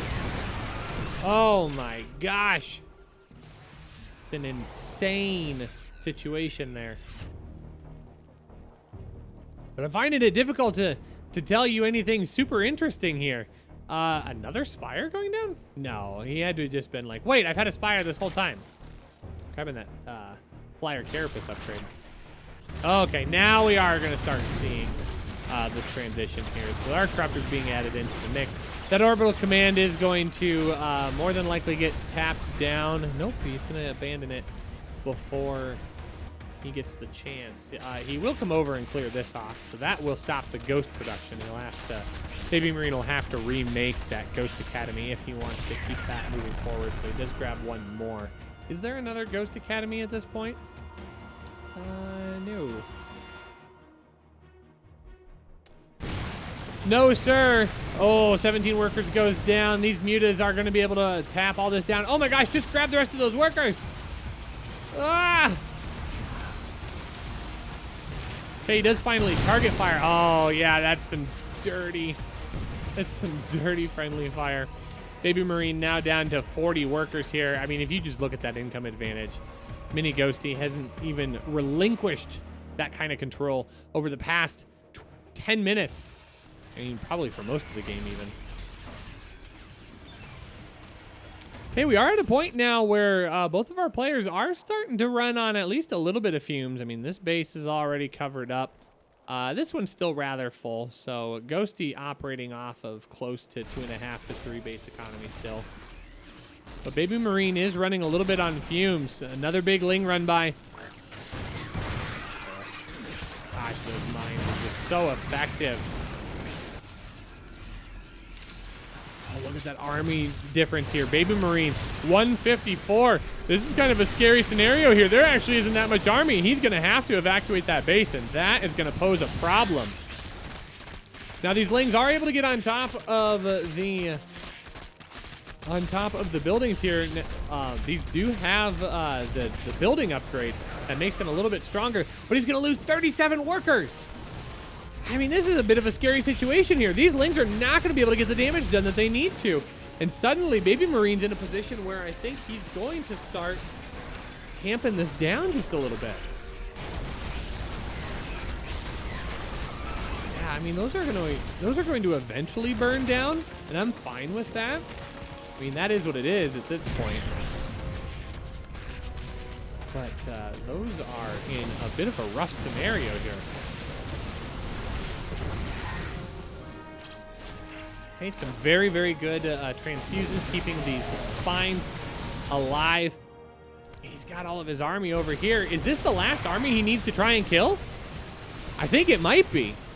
But he does not want to engage at this point. He is feeling super unconfident.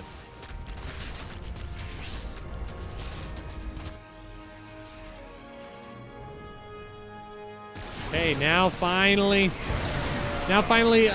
diving on in. Gonna be able to get on top of everything, but those mines are gonna be so effective. But all of the medevacs get cleaned up. That's actually terrible damage here. Some huge fungals will get on top of the ghosts, and the ghosts are not gonna be allowed to snipe. And at this point, I think this is writing on the wall. Look at that graph. 156 to 114. We look at that army and Ghosty able to close that down. With the corruptors up in the sky, I think this is gonna be the writing on the wall. These are overstimmed. Lings are gonna be able to just come on in and just start chewing through this army. And it's starting to appear that we are gonna have a ZVP Finals in Season 8 of the Junior Championship. Ghosty just needs to clear this out, and he does. GG is called. And Ghosty, with a 3-0 victory over his opponent, will move on to the grand finals of today's event. Very, very well played by both players. I felt like Baby Marine had some really good, solid macro, but unfortunately just could not make it work against his opponent. So he puts himself in position to be able to advance forward and take a stab at the trophy one more time, reliving our Season 1 finals all over again. It will be Ghosty versus A-Rog of Fire. Some very, very long games indeed, but some very good macro as well. And that is going to bring us to our next break. But first, USB Muffin, thank you so much for dropping the Twitch Prime, supporting Alpha X. We really do appreciate it here. Thank you so much for being a part of our team. And now we wait for our grand finals here. We are going to take a short break. When we return, we are going to be able to jump into our next, our final. It's going to be a ZVP. I'm going to run a quick ad, guys. Talk to you about Manscaped. You're going to watch the super handsome Past Rushy. Talk to you about all the cool things that Manscaped has to offer. And then we're going to take a break, and when we return, it will be the grand finals. Don't go anywhere. You won't want to miss it. You guys are watching the Alpha Pro Series Junior Championship Season 8. My name is Rushy. Don't go anywhere. We'll be right back right after this. My name is Rushy, and thanks for watching our StarCraft 2 content brought to you by Alpha X. Productions like this are made possible by support from our sponsors, like Manscaped. Their state-of-the-art line of grooming products, which features skin-safe technology, practically eliminates nicks or scratches, and has new, easily replaceable blades to ensure you're always getting the perfect shaves. Manscaped has other equally innovative grooming products for men, like their anti-chafing deodorant, body wash, and signature cologne, so that you're always feeling clean and smelling great. Make sure to click on Manscaped's sponsor quests and use the code MACHERINO at checkout to get 20% off your next purchase. Manscaped, refining the gentleman. Thank you for supporting Alpha X, and thank you for considering checking out our awesome sponsors. Now, let's head back to the action.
Alrighty, welcome back, folks. Thanks so much for your patience. Hope you guys had a chance to stand up and stretch, grab a little bit of water, maybe grab some G Fuel, a snack, as we get in to our grand finals here for the season 8 of the Alpha Exit Junior Championships. My name is Rushy. We got a fun best of 7 set up for you. It's going to be Ghosty versus Arog Fire. It's going to be a rematch of the season 1 grand finals all the way back in December 2019. Feels like a long time ago, doesn't it? Long time ago. It's going to be a ZVP, and I know that this is going to be a silly one because we are starting on Golden Wall. Golden Wall of all the maps. Let's get into it, folks. Let everybody know. Let your friends know. Post the link in your Discord chats.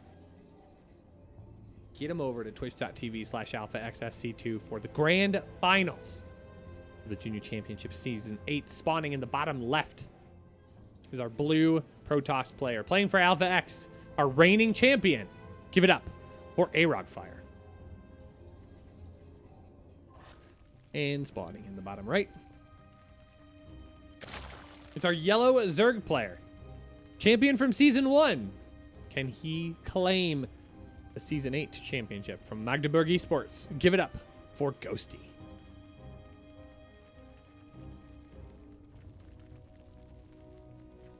Thanks everyone again for tuning in and checking out the Junior Championships. This is a great opportunity one last time, or well, not one last time. That would be a lie.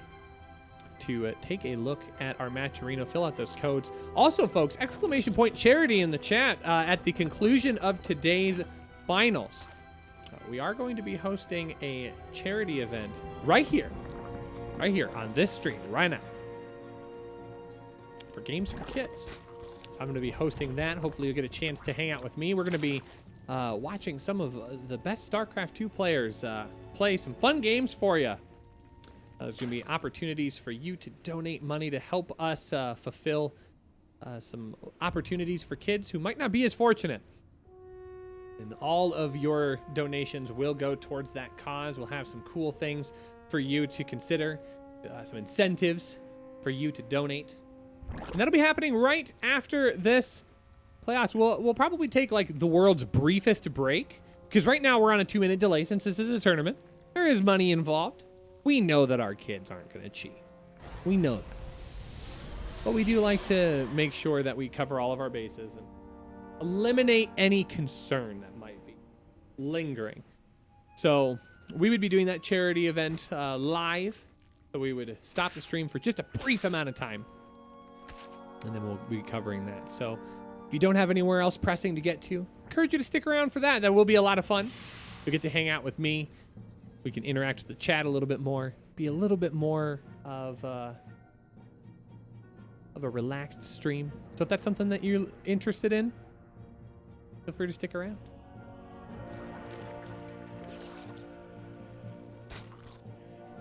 So it is a ZVP here. Typically in the meta right now, we do see a lot of Adept or Glaive Adept timing. Today, for game number 1, Arog Fire is going to invest in an Oracle. Now it's very interesting here because I'm like I keep looking at the minimap like, okay, where's the proxy? Where's the pro? He built all his buildings back home.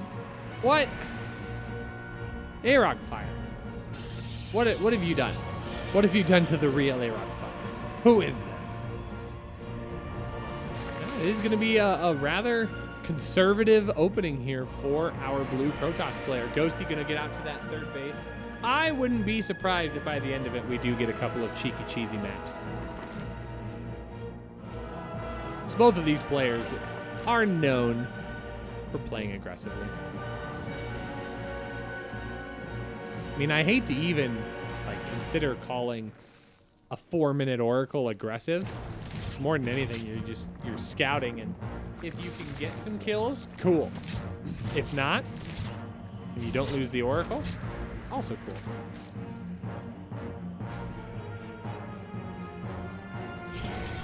But now we are going to see the rotation here. Oh, is he going to do a delayed? This could be a delayed Glaive Adept timing, which I don't hate.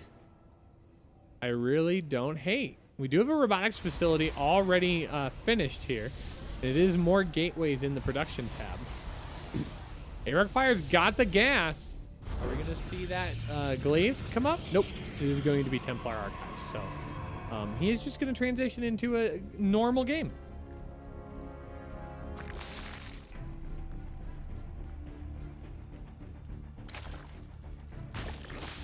So for our Zerg player here, Ghosty, just going into a Roach Warren, getting set up in that regard. This is going to be maybe one of the most normal looking games we see all stream.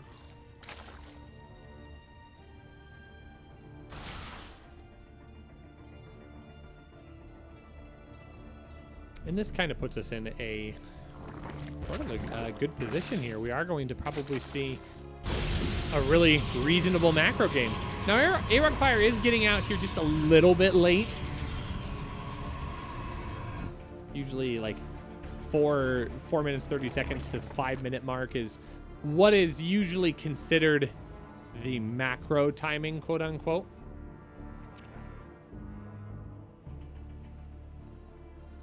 Five minutes and 30 seconds is by no means an aggressive all in. Just a little bit later than he probably intended. So we do see those Archons now out onto this mix. Roach is going to be able to deal with that rather well. The Queens will help drive away the Warp Prism. Also, at Oracle, going to try and come on in and see if it can find any damage. It hasn't had a chance to do anything of considerable value just yet. Got a 4th base on position as well. The Oracle just going to use the opportunity to tag the main base, and honestly, like, there is no tech here. There's nothing. I mean, there's a spawning pool. Yippee. Guys, he knows that there's a spawning pool that was built. Killing me. Killing me, chat.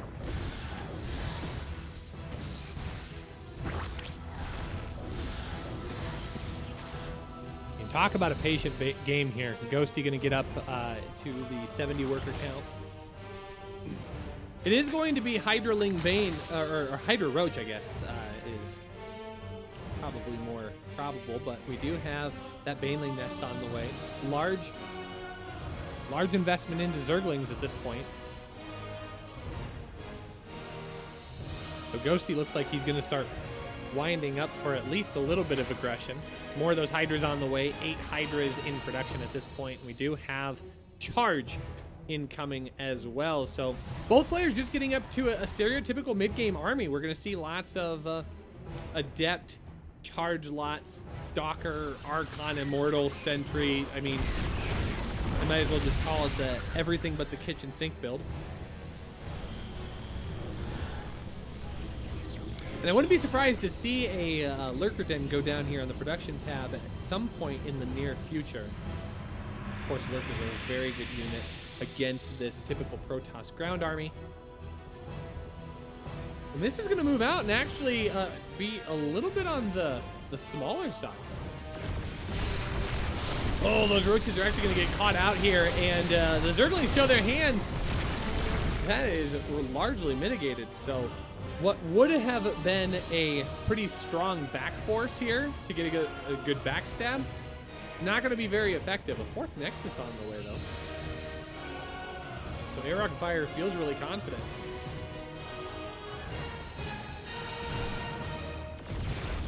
So it is Hydraling Bane. As of this current moment, trying to get as much of a concave as possible. He's just holding off a little bit of time.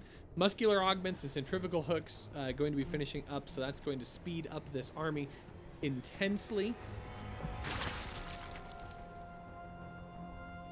That is a lot of Baneling. There's really not a lot of Baneling targets, though. The Baneling don't trade very well against Immortals, and against Archons, psh, forget about it.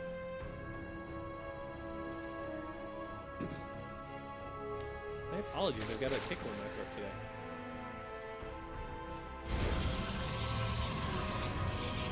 There's going to be more gateways on the way at this point.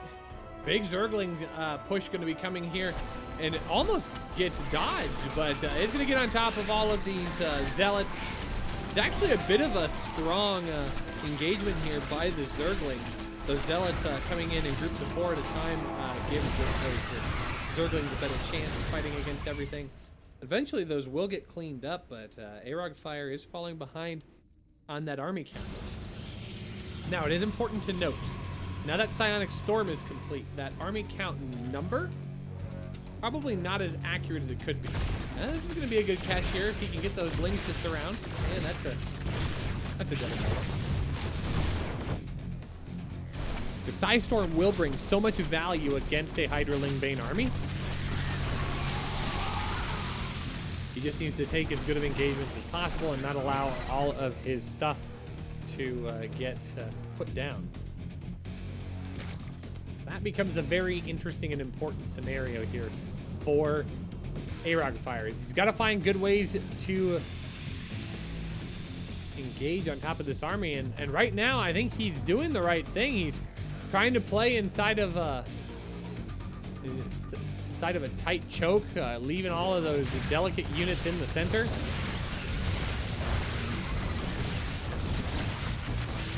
Now the Archons will be able to clean this up. Comes at the cost of 7 workers, though. I think that's a lot more damage than Arog Fire wanted to get done. But he now eclipses Ghosty in the army count. 111 to 92. Holding that off. All the army. I guess it does force the Queen's down. The plays. Alrighty. Arog Fire trying to cover all of his back doors here. Zealots trying to attack here. Ghosty knows that he doesn't have to engage all the way in. He wants to let his opponent charge forward. Another Ling run by does pick up 9 workers. Oh, that's a bit of a tight situation here. Those Banelings gonna try and get on top of the backside of the army, but they won't quite find their targets. And like I said, they don't trade well against the Immortals, but Immortals don't trade very well against Hydras. So the Hydras are just gonna chew through everything. A big Warpin now will be able to help with that, especially since all the Banelings have been covered. But there's no more Storm, there's no more Archons. There's nothing left to anchor this down. 1 Archon, not gonna be enough. So Ghosty trades very effectively. It does come at the cost of one of his bases, but I think honestly, you absolutely can afford that, especially since your gold base is now available. He's already operating on 4 bases. I mean, that are all still relatively mining. I mean, he's got 3 base economy at this point. And if he can add in the gold workers, oh. I mean, that's going to be a great position for him to play from.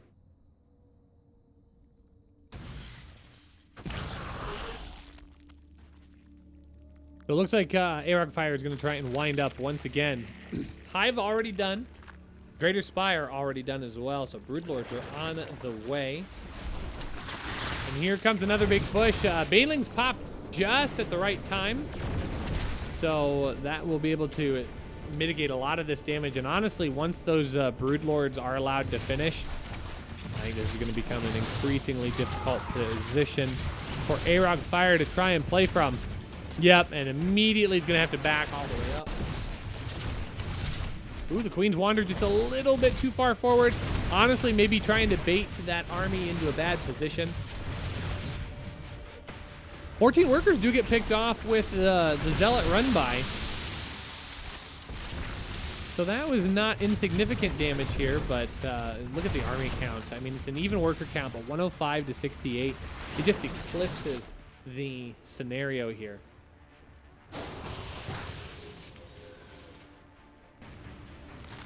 And now we just start the slow push across the map. Those Broodlords, how many are there? 8? Yeah, that's a pretty decent number. Hydras and Banes on the top side here, going to try and engage on top of the 4th base. Although, honestly, I think they're just trying to position themselves in case this army wants to catch itself right here and get pincered. But once again, the Broodlords just going to take their time. Making my way downtown, walking fast, flying slow. On Golden Wall. Boo-ba-doo-boo-ba-doo-boo.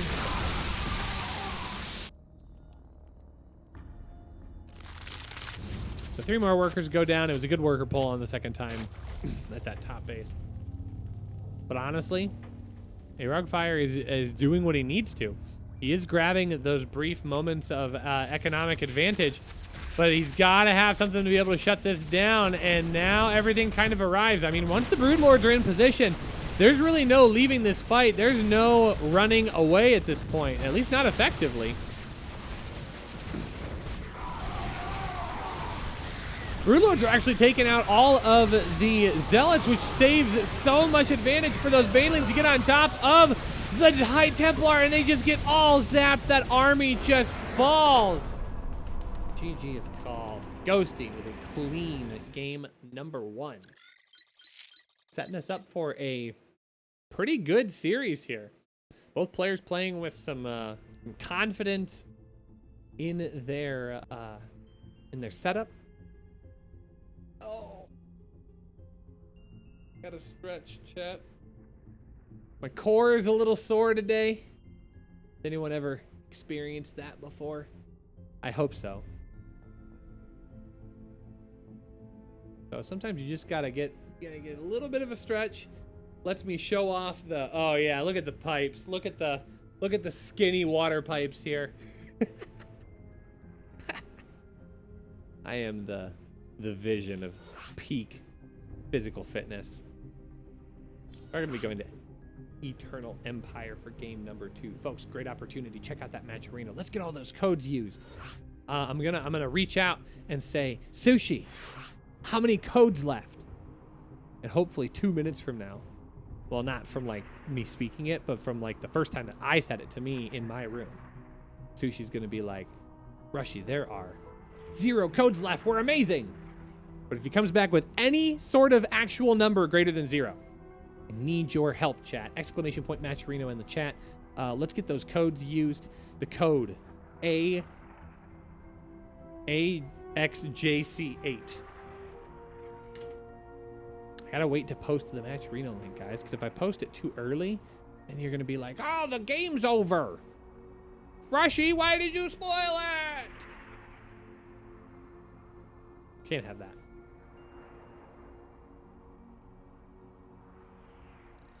Also, make sure to hydrate, chat. Hydrate or dihydrate, am I right? So I'm gonna keep my eye on the chat here. Game just ended. I'll go ahead and kick that in. AXJC8, that is the code. I knew it, but just wanted to be sure. We're gonna watch for Sushi.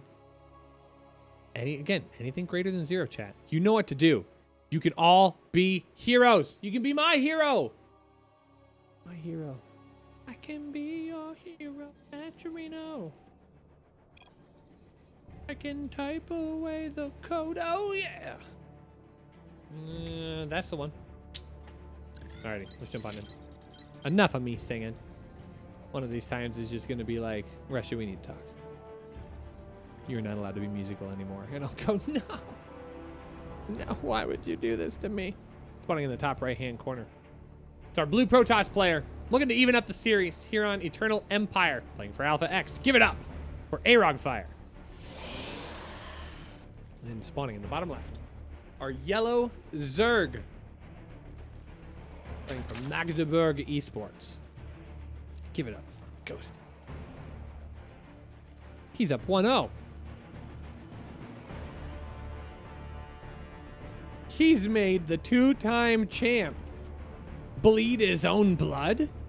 Oh, that's a good question. Do Protoss have blood? 3 codes left. Chat, you know what to do. You know what to do, chat. You know what to do. Do Protoss bleed?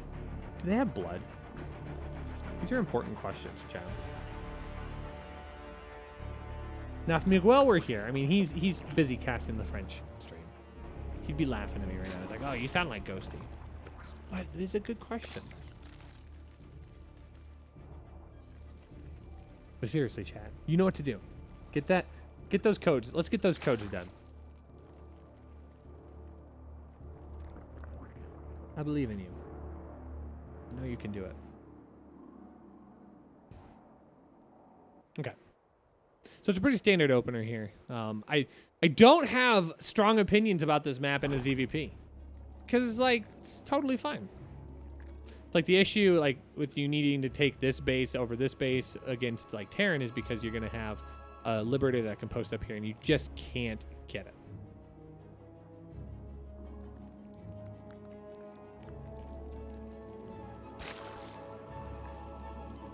But here, it's totally fine.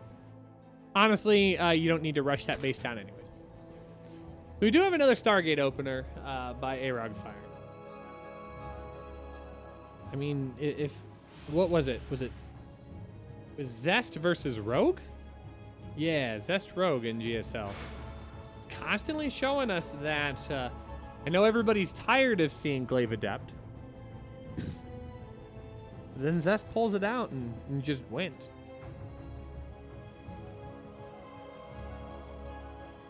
So we'll have to see if Arog Fire is willing to resort to the dirty, cheesy plays. Very interesting here. It is going to be a Phoenix first open.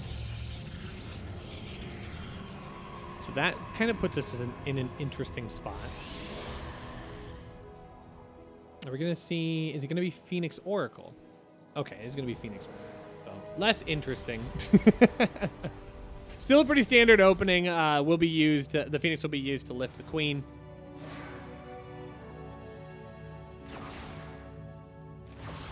Hopefully that Oracle will be able to get more dedicated damage, but that is going to be like specific pressure.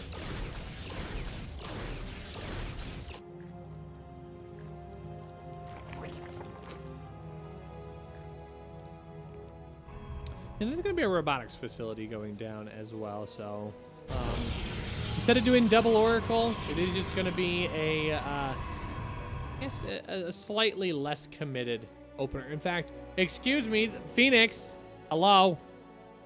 It's just going to be used to scout? What? Oh, Arog Fire. I mean, he's the one that's the Grandmaster Protoss. What am I getting all bent out of shape over? What am I getting worked up about, Chad? All right, so Oracle is going to get shoot away for right now. I will say that I am intrigued. I don't know why this is providing such a dedicated front to protecting the skies. We'll probably find out here soon if Ghosty is trying to get some information or if Arog Fire is trying to be sneaky. He is going up into a Templar Archives right now. Oh, the Lings are going to get in. Uh-oh. So the Archives are going to get spotted. These Lings are going to get a little bit of damage done. That is going to pull the Oracle all the way back home. So this will get cleaned up. It's not too bad of a scenario. But at this point, what does he see? I mean, he really doesn't see that much. He sees a Templar Archive that's working on tech. He doesn't see a million gateways. It's just a pretty normal transition at this point.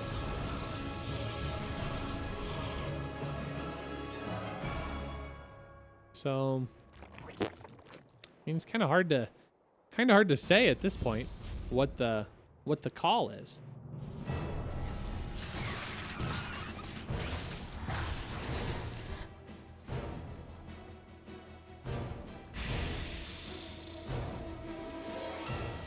So we're going to see the Archons come out here. This is going to be a rather standard opening for both of our players.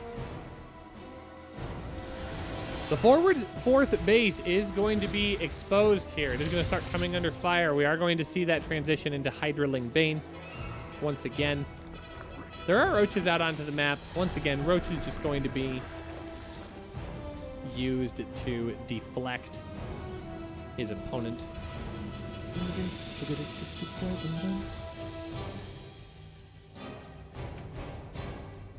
Oh. Okay, that was a big stretch. Sorry. Remember to stretch, folks, whenever you work out. All right, Baneling Nest is now complete as well, so The centrifugal hooks going to be added into the mix. Ooh, throwing down a stasis ward. That's cute. I like it. I like it. That's actually probably going to seal the deal for this base, potentially. Because that is a lot of charge lot. Oh, gosh, yeah, that is just going to get booped. He just buped it. That's all he did. Now, this is a rather aggressive push here. I mean, Arogfire is not in the army lead. He does have a pretty tanky army, but Ghosty's not in a bad shape either. There's a lot of Zealots. Zealots are getting thinned out. Now we are going to see those Archons start to get to work here. More of the Zealots getting added into the mix. Yeah, but Ghosty just has way too much here. I mean, he's almost up 30 army supply. Arogfire should be happy enough with the kill at the 4th base that he should be able to feel comfortable pushing back. And that's exactly what he's going to do. He's just going to fall back. He doesn't want to throw away all of his army. Now, Ghosty is going to get across the map and try and scout to see what actually is here. He is going to see that there is no 4th base at this time. So the transition hasn't quite happened yet. It is a full 3-base saturation, which is good to note. But honestly, 3-3, I think you got to give the slight edge to the Protoss player, because their army units are just going to be a little bit more effective. But this is going to be a big push. Look at that army disparity, 92-73. That army graph is going to be a little scary here, but attacking up a ramp into force field, that will be tricky.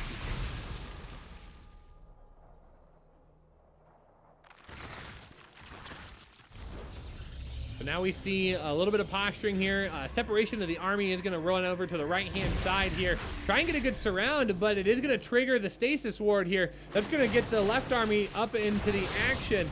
Honestly, if he could just sandwich this army, oh my gosh, I think he's got enough. It's hard for me to go back and forth here. Oh, some great Banelings going to get on top of the sentries, excuse me.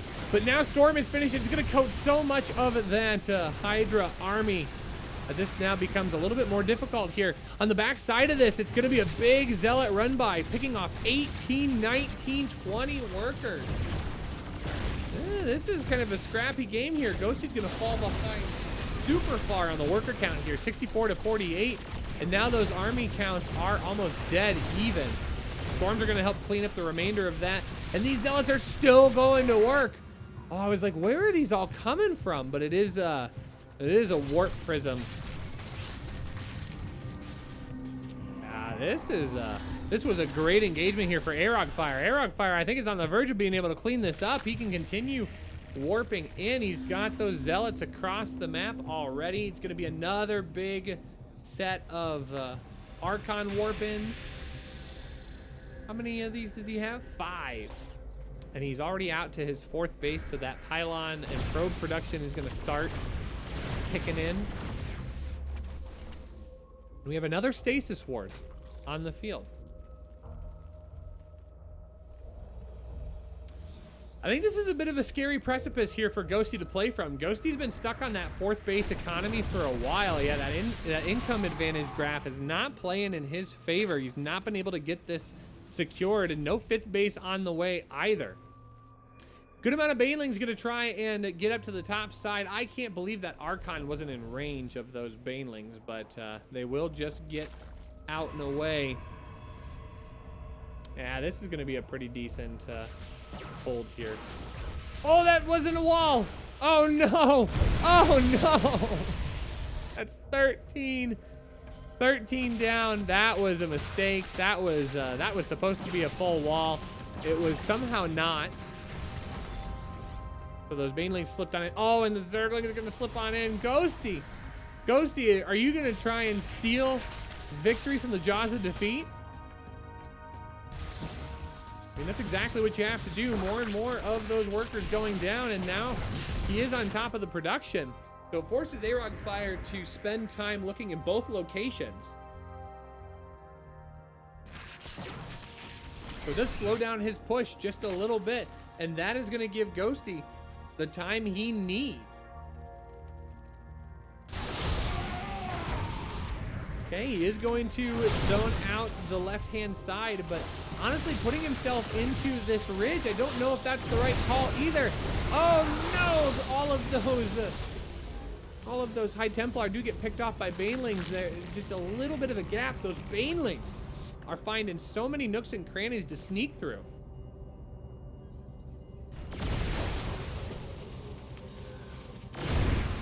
This is a dangerous wire that Arogfire is sitting out on top of. Now there's gonna be another Ling run by here to try and deal a little bit more damage back at home. But again, still no 5th base. Ghosty not trying to make the transition here at this point. In fact, I think, yeah, he's only just now getting out to a full saturation. Well, the armies are okay. I guess Ghosty is taking it back. Oh my gosh, these Lings have gotten into the main base once again. Now, Banelings are going to get morphed in. Where are those going to go? I mean, they almost have to come down here. I don't know. I did not feel comfortable with the Protoss player sitting in this crevice, trying to get work done as he advances forward, but he has been making the most of this situation. I guess more than anything, it forces Ghosty into really committing all the way around to the right-hand side if he wants to try and engage this army. The force fields are just really, really too good. And the Storm are really scary. Now the Warp Prism is going to make this issue an even bigger deal here. He does get a nice Zealot Warp in. Banelings are in position and they get themselves into the right spot. Oh, but now I start to see this wraparound here. This is a bit of a bad spot to be in. Those Banelings don't find their target, but I think it might be good enough. Yeah, this is just going to push on forward here with no Archons to help deal the damage. It means he is going to kill a lot of those high-tech units. Now, Arogfire has repopulated with a large number of Zealots. But this gets to be a bit of an interesting spot. We do see a transition here. There's going to be a fleet beacon on the way for Arogfire. I will admit that I wasn't confident that Arogfire was going to want to play this late into the game, showing us that he is the 2-time champion for a reason. He's got a diverse build order composition. He can play aggressive. He can also play macro. And he can harass on all sorts of fronts.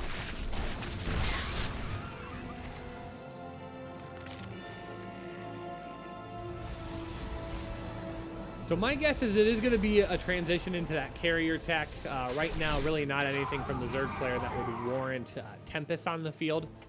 So we'll probably start seeing the carrier count almost 3 at a time, but the gas production is really, really low.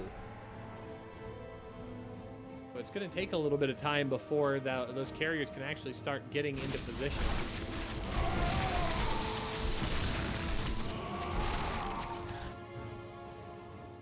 It is going to be Tempest. Okay. I mean, he must anticipate the switch here. It is going to be Spire on the way. Could potentially be moving ourselves into Tempest versus Broodlord.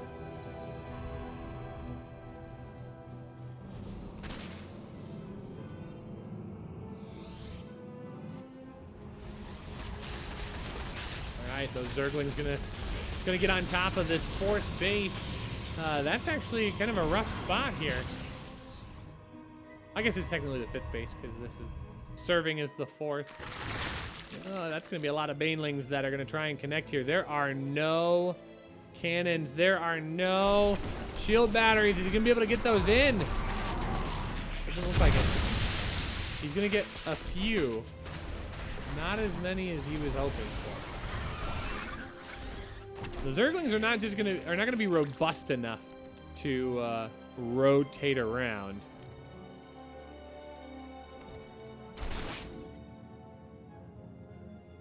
Oh my gosh, Mysticast! I keep glancing at the Twitch chat, and like I so badly want to answer your question because you've got some great ones. But then I'd be missing out on all sorts of stuff in this game. So hopefully I'll get a chance to say something to you in between games. But I'm glad you're here today. Thanks everybody from the chat who's been being awesome people and chiming in with some awesome advice and strategies. So this is what makes StarCraft 2 one of the best communities in esports.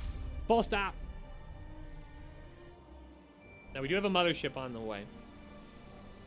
So it is going to get full Protoss up in here. Now the 6th base is under fire.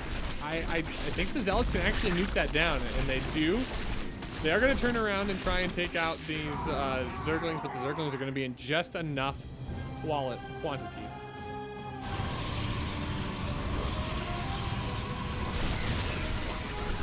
I think Arogfire is in position to just start his slow march forward.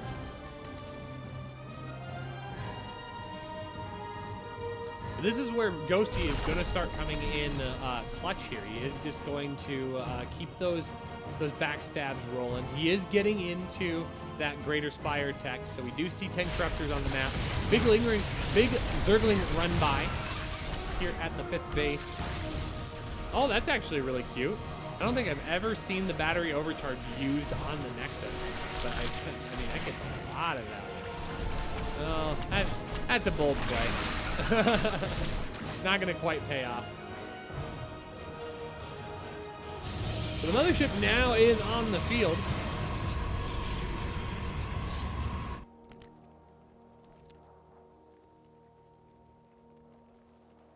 And we're starting to see Ghosty switch into his late game composition as well. Getting those Vipers out. Now those will be good for pulling those Tempests out of position. Good for pulling the mothership out of position as well. But now with the mothership being done, and Arogfire having somehow 3,000 gas in the bank, this is now going to be his opportunity to start pushing forward here. Oh, that would be a great pick. I don't think he realizes it. Oh, he absolutely doesn't. It's actually, that could have been a big moment there. But instead, he's focused on actually, winning the game. Big Zealot Warpins here at the 4th base, or the 5th base, if you will. Oh, he can still pick it off. Oh, he does. The +3 is not going to be allowed to finish. That's a lot of Zealots here, and these Zealots are just working on these drones. I mean, we're going to get up into the 20s, I think. Almost. 18 drones going to go down finally. Those are going to get pulled out of the mineral line. Oh my gosh. Yeah, I was going to say, he's got the right number. But a big pull, big yoink. Zip that all down. This is a big engagement. Back and forth. There's going to be more Zerglings on the ground for Ghosty, but it's the Tempest production that keeps on coming here. And Void Ray is going to get added into the mix as well, which I think is a good call.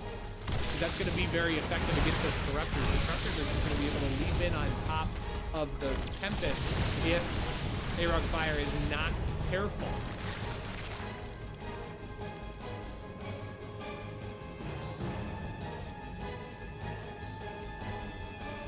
Now we do have those air upgrades incoming as well. It's going to be +2. I had to check it. The colors are all weird compared to other races like Zoid.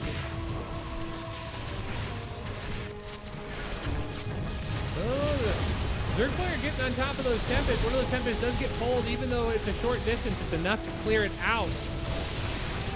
These storms are very, very good, softening a lot of the units, both ground and air, and those Tempests are allowed to continue fighting.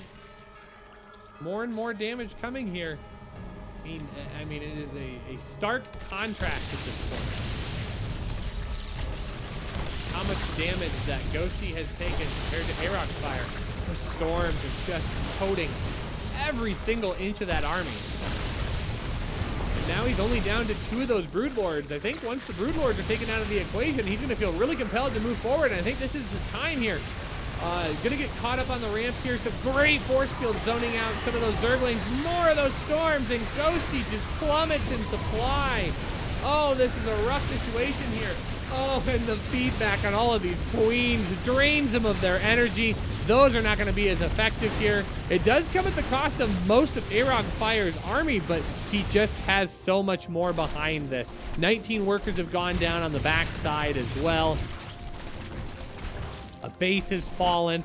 I mean, this base is going to come under fire as well. And Arog Fire drags this out, making this a very, very strong position to play from.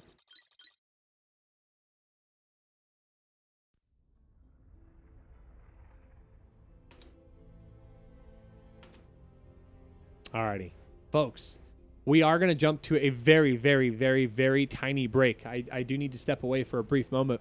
But when we return, we're all evened up here. We're going to be in game number 3. And we are going to be jumping on to... we're going to be jumping on to Submarine for our next map. Folks, don't go anywhere. You guys are watching the grand finals of the Alpha X Junior Championships. My name is Rushy. We'll be right back. 2 minutes right after this.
Alrighty, folks, welcome back here. Thank you so much for being patient. Just had to step away for a brief moment, but we are set and ready to go here for game number 3. It's gonna be on Submarine.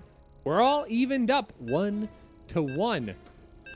Now, Mysticast. Oh my gosh, dude is reading all of your stuff here. First off, everybody in the chat, thank you so much. This is what makes StarCraft 2 an amazing game to play, because we have a lot of awesome people in the community. And Mysticast asks, feels like a punching game, feels like a punching bag playing Zerg. Excuse me.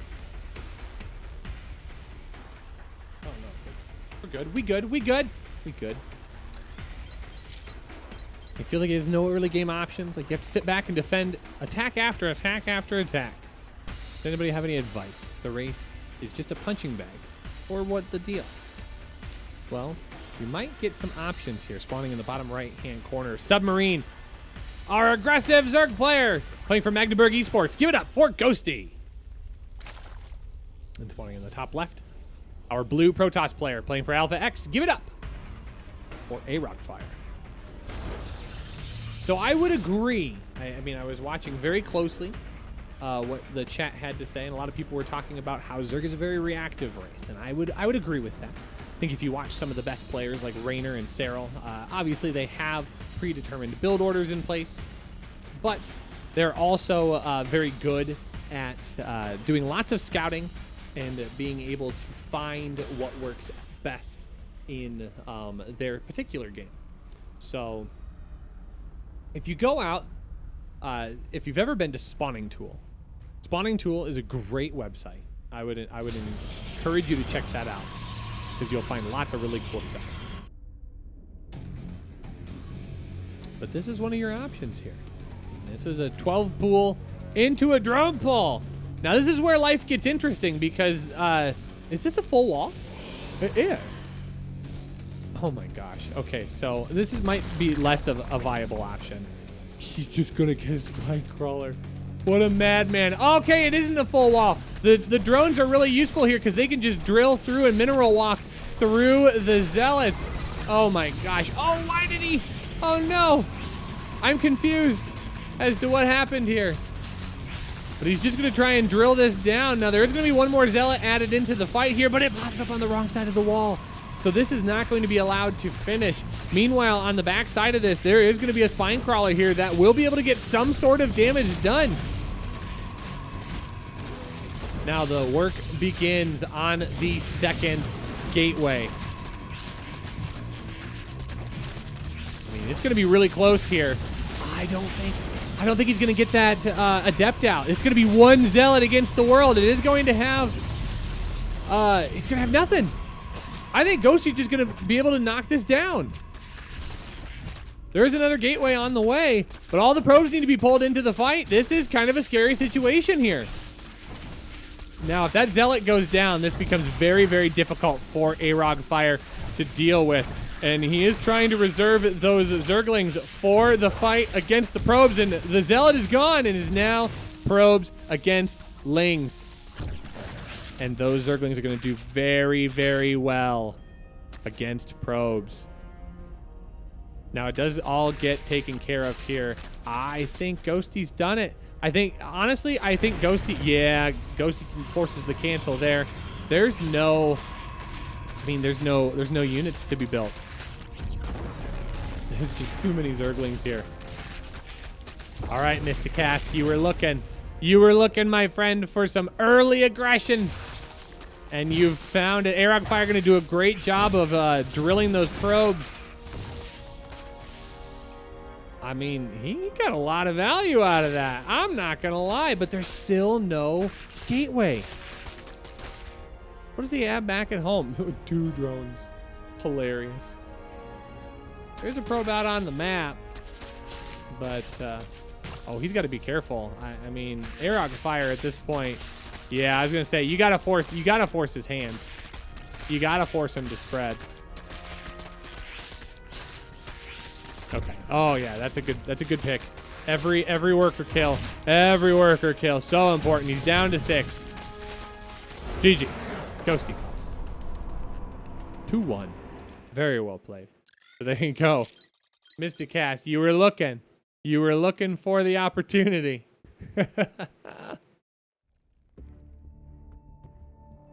And you found it. So, but long story short, I think your observations are very, very good. Work on that drone count. Spend a good chunk of the beginning of the game just working on your drone count. See if you can get up to how fast you can get up to a full 2 base saturation. Get that 3rd base down as well, and then hopefully by that point you've done some scouting and you've gone, oh, my opponent's building this kind of unit. This unit is very good against him. But never be afraid to reach out. Obviously, you saw that there were a lot of amazing people in the community willing to help. And we're going to jump into game number 4 here. Miguel versus Arog Fire.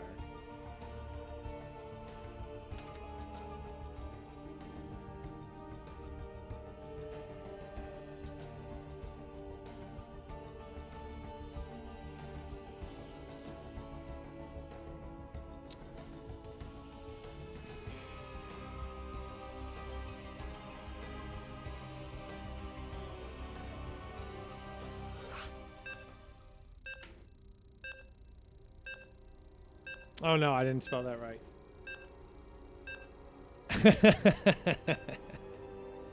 Oh, sorry. Having a little bit of fun in the in-game chat before we get set up. So it is going to be map number 4, Everdream. This is the first of 4 that can win. Will Ghosty have some more interesting builds on the way for us? We'll have to find out. Yeah, there we go. Let's jump in, shall we? Let's jump in. Spawning in the top right corner. It's our blue Protoss player. Playing for Alpha X. Give it up for AROG Fire. I didn't want to commit to more singing. I'm sorry. Sorry, chat. I let you down. And spawning in the bottom left. So our yellow Zerg up 2-1. Needs one more win if he wants to move on to match point. He's got some work to do. Oh, he's got some interesting stuff going though. Playing for Magdeburg Esports. Give it up for Ghost. Look at that. Look at that. Look at that. I kind of wondered if this was going to be the case. We were going to start seeing a little bit more of the cheese come out from both of these players.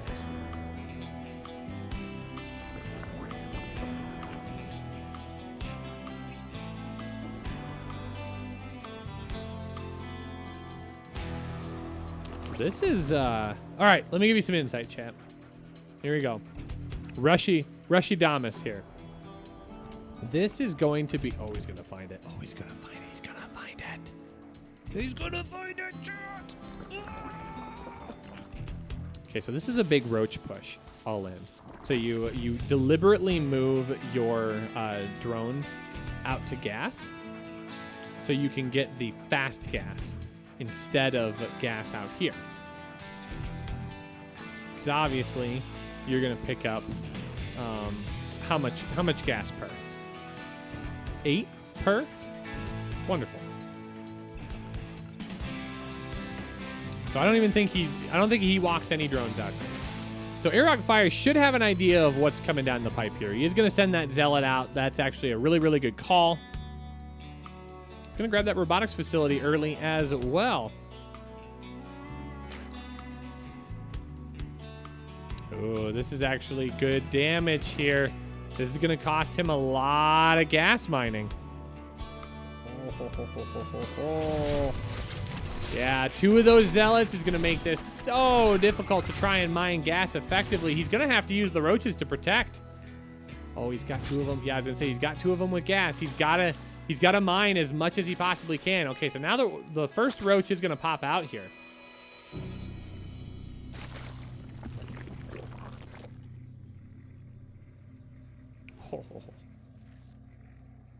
So this is going to be less roaches because of the deflection by these Zealots.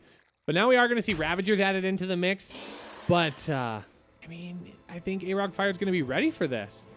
It is an Artosis pylon, but finally Tasteless does warp in here and has a buddy. Oh, getting a full surround on these would be just beautiful. Yeah, that's great. That's going to allow these to mine freely. But it does come at the cost of getting the Immortal out. So this Immortal is going to be able to get some good work done. If anything, it's going to help hold the wall. And there are 2 shield battery. That makes this pretty tough. I wonder if Ghosty is going to just start droning. Yeah. No, he's going to pull 2 of those. Now, there's still a probe buried back there. That probe must be on hold position.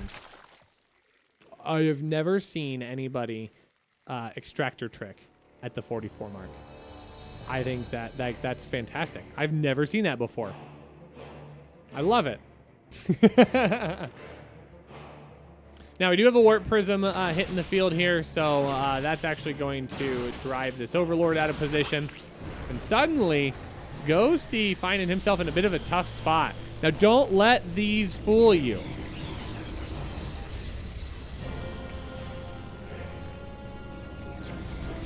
Arog Fire is in a good position here to continue making things happen.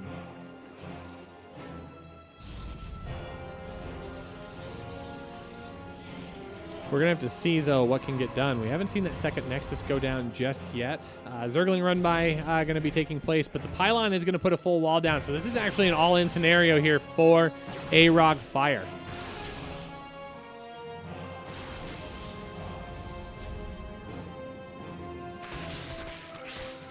That's gonna be held for a while. Oh, that is a lot of Zerglings. Zergling's gonna get around all of these stalkers here. The micro is gonna be really strong from the warp prism, but so much of Arog Fire's army has been chipped away at. And I don't know, does he have warp gate? Okay, so he does have warp gate. He can warp in more, but only one immortal. And none of this is really vulnerable against Stalker Immortal. I mean, all of these Ravagers aren't armored, so they aren't going to take extra damage from the Stalkers and the Immortals. So this is just going to ultimately get pushed back, and Ghosty is going to secure himself a strong game 4. In fact, I would go as far to say, I think he's able to anchor this down. Now, he did have to warp in his main. Arog Fire taking damage on both fronts here. He's lost most of this. Oh, that was almost dangerous. Yeah, honestly, these Stalkers and Immortals aren't going to be that good. Yeah, this is kind of a rough situation here. Arog Fire is going to have to do everything he possibly can to hold this down. But again, none of this army is super effective or is super weak against Stalker Immortal. So Mini Ghosty has done the right thing. He's droning up behind this, so he will be able to get that worker count up and running. This is a great play by Ghosty. I think Ghosty is going to lock this down one last time. He's got the Zerglings. The wall is open. Oh, the wall is open. Get in there. Oh. That one ling. All right, barrier has been popped on both of these Immortals.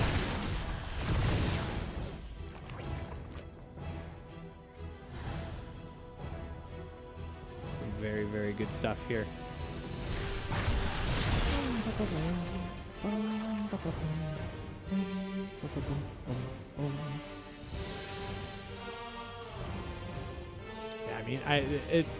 So the win condition right now is Ghosty just has to try and find a way to break his opponent. He is getting up to a third base, but Arog Fire is running on so many fumes right now. I mean, he doesn't have a second base. He doesn't have a third base. He's going to warp in here. He's going to try and tap all of this down, but now he's got two Immortals that are painfully low. He doesn't have a way to get them really healed up. Now, he does have a pretty sizable army right here, but once again, all of his army is not weak against it. So this is Arog Fire just trying to drag this out as much as he possibly can. I think this is going to be one last push here. What's in his warp prism? More Stalkers.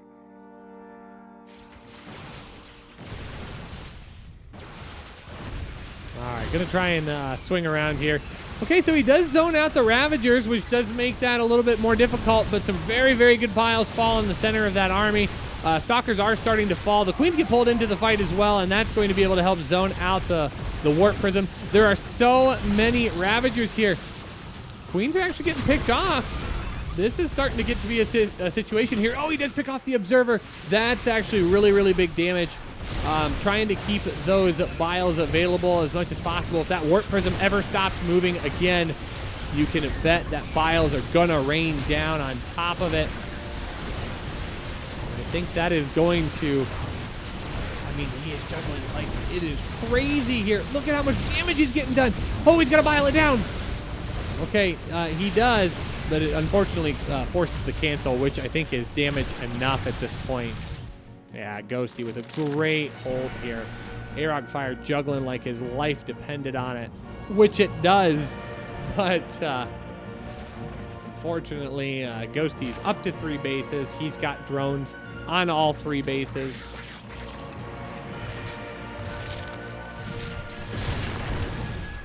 Queens are going to paint a little bit of damage onto the Warp Prism. It is going to come at the cost of those queens. Oh my gosh, Arog Fire.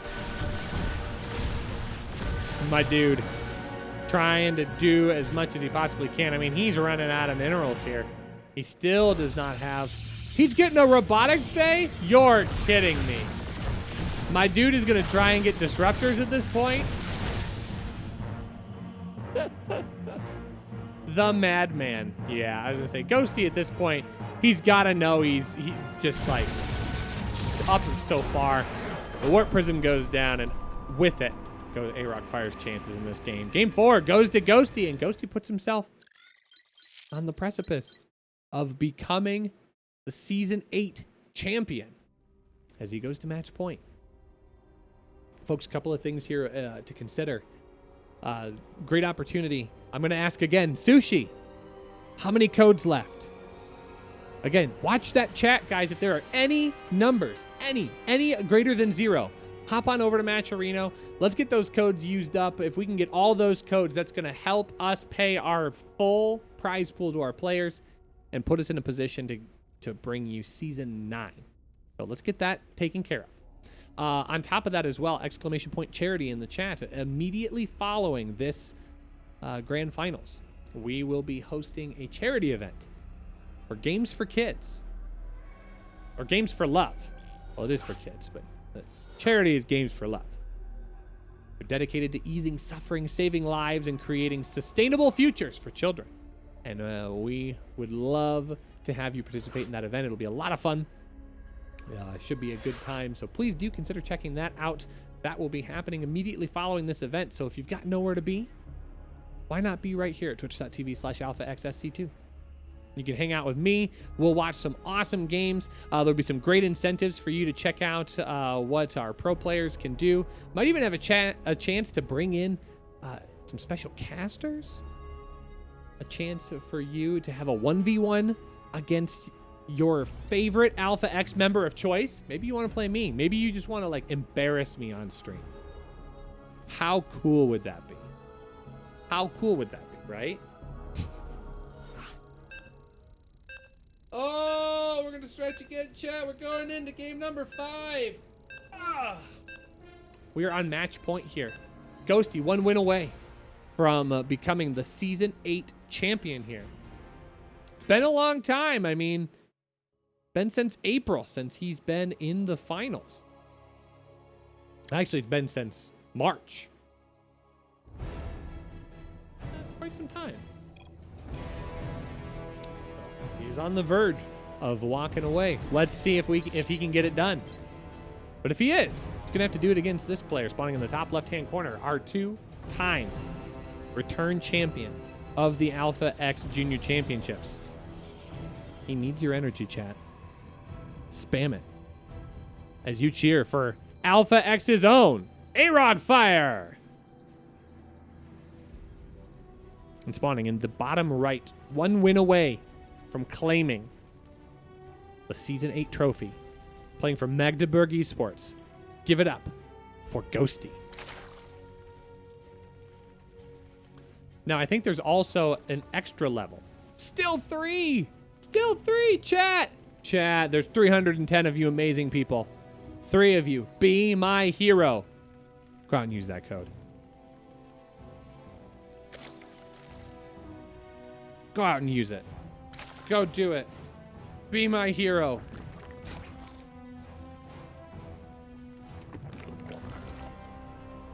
I can't do it anymore. I already did my code. But you can do it. Also, by the way, everybody, thanks so much for all the follows and the subscriptions today. Hopefully you are all having an amazing time here.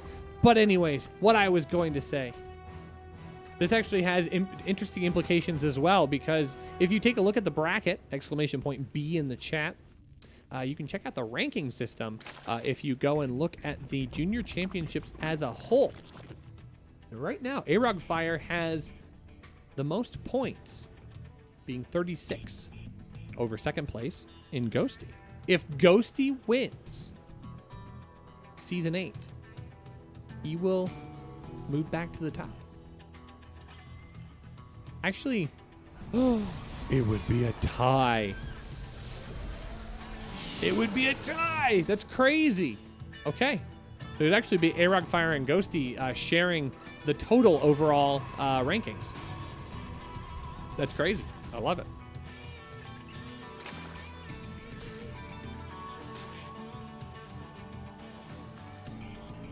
Oh, baby. Please tell me on Death Aura, match point, that Arog Fire is going to go for the potential easy win against Zerg. Grabbing that Twilight Council, this would lead us to believe that he might be going into that Glaive Adept.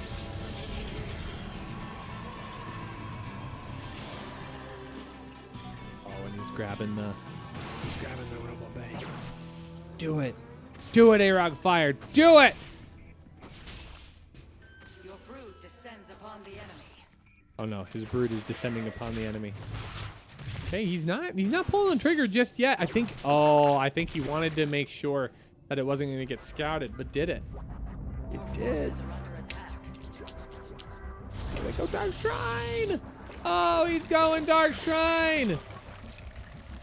I mean, I think that's the right call. I think it's still very possible if it doesn't get scouted that you probably drop down the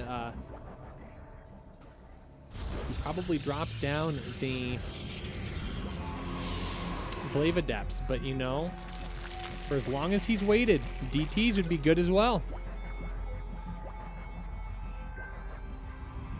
So now it's going to come down to how well Ghosty can sense that this is coming. We do have a Warp Prism already on the way, and where is it going to go? Probably somewhere fun. Oh, it's just, oh, there it finally went. Okay, that makes sense. It could be a big Damon bust here, though. That's an interesting choice. Big Link Flood here is going to shut down the Cybernetics core, which is going to put Arog Fire in a bit of a pickle here. I kind of like this, though, because I think it's going to force a DT warp in at home. DT's done? They are. He's just going to ignore it. He's trying his absolute hardest here. Yeah, and there's the DT warp in. Oh, Lings are going to get in, though. Okay, this is a bit of a rough scenario here. How does he deal with this? I think Ghosty's in a good position here. There are just so many Zerglings that they are able to get on top of everything. He does split off. He's got one DT in the main mineral line. 11 workers does go down. There haven't been any warp-ins just yet. He's got 2 warp prisms, though. So now, Arog Fire, what are you going to do? You've already warped in 2 of your DTs back at home. You don't have the gas production right now to be able to warp in an insane amount because he's already lost 11. I mean, this is kind of a rough place to play from. Oh, those DTs were not supposed to reveal themselves just yet. 1 DT, 1 Zealot. I think this is going to get completely shut down. Yeah, a great Spore Crawler. Going to mitigate all of that damage. The second set of DT is going to come in here. Those queens are going to help pick those off. Those are going to get cleaned up almost immediately. And now suddenly we find ourselves in a position where Arog Fire has invested so much money into being sneaky.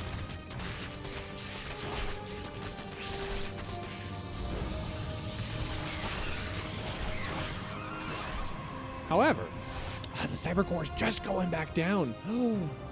That's actually kind of a spooky situation. I don't know if Arog Fire forgot about it or what the deal was, but Ghosty able to get out to his 3rd base here. He's got a pretty decent economy. What has he lost on the backside of this? He lost 1 drone. He lost an drone. That's it. And it comes at the cost of 11 workers and handful of DTs. Is that just full DTs? Yeah, it is. And, and these Lings are actually being really, really big pains. He's got 69 supply. It's a nice amount.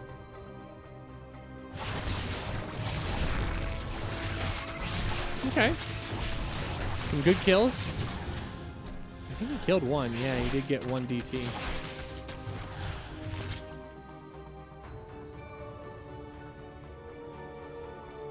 I think with roaches coming out, though, this is going to make things really, really difficult. We have a lair. More than likely, we'll see an Overseer hit the map here in just a short amount of time.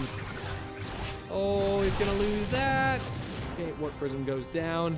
Did he lose both Warp Prisms is the question. No, he just lost one. Where is the second one? Oh, second one's hitting main right now. I was going to say, honestly, I don't understand why an Overseer hasn't been finished at this point.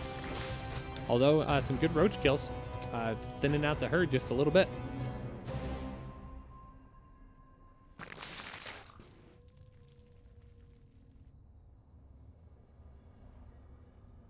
But I think Ghosty's going to be in a spot where he is going to be emerging victorious here.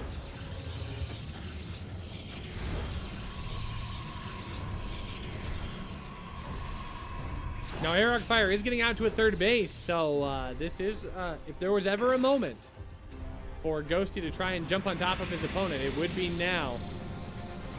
And we do now see that transition into a standard Protoss army.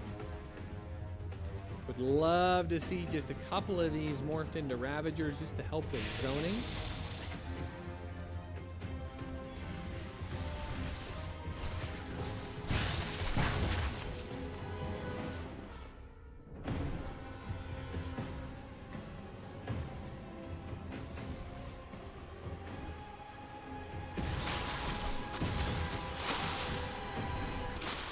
Archons are good against roaches, but unfortunately, against this many, I think it's going to be difficult. Although there are 2 Immortals into this mix as well. Very good concave here by Ghosty is going to be able to deal a lot of damage, but those are 2 Immortals. They're living up to their name. Some very, very good zoning by Airrock Fire. Now we finally start seeing those Ravager Cocoons being added into the mix.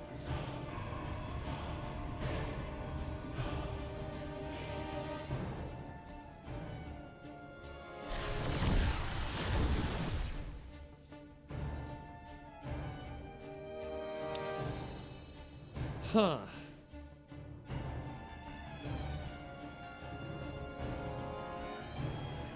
So now we are going to see a Spire come down. Airrock Fire actually going to get that third base planted. I will admit, I'm very shocked here.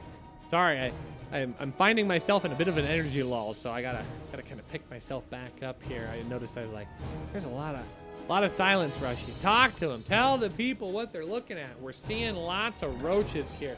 And roaches by themselves not able to get this all the way done. I mean, at some point he's just going to have so much that he'll be able to get a lot and trade in efficiently and be fine. But he's starting to tank all of this gas. I mean, he's got almost 600 gas. I'd love to see 6 more Ravagers added into the mix. But it does look like he's going to try and switch into Mutaling Bane at this point. Throwing down that Baneling Nest as well as the Spire.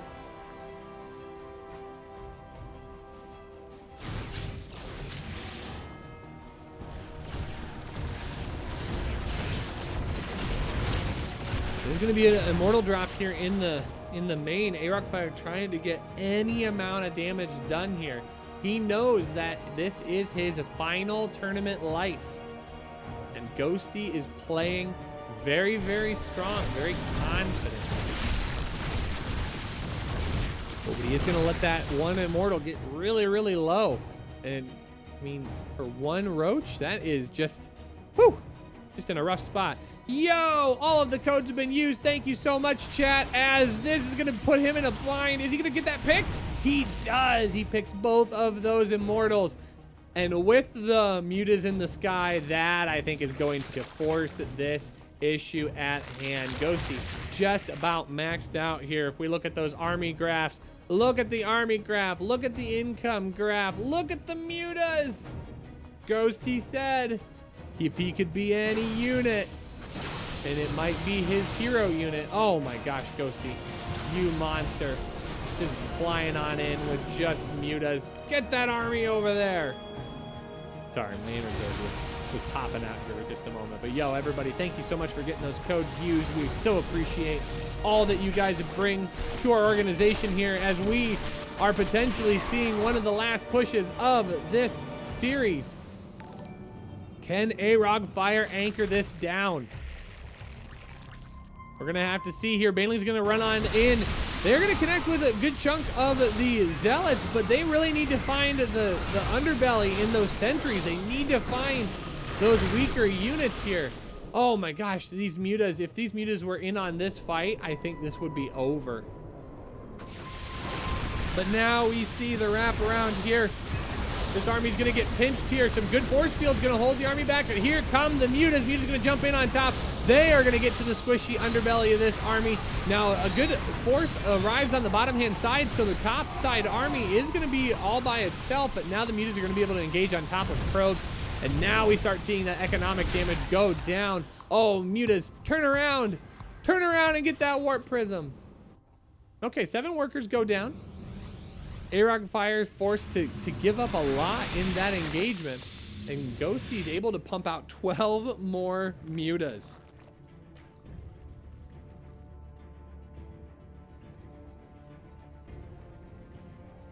And I think the extra mutas are going to be the damage dealers here, because he is investing in more of those immortals, which don't shoot up.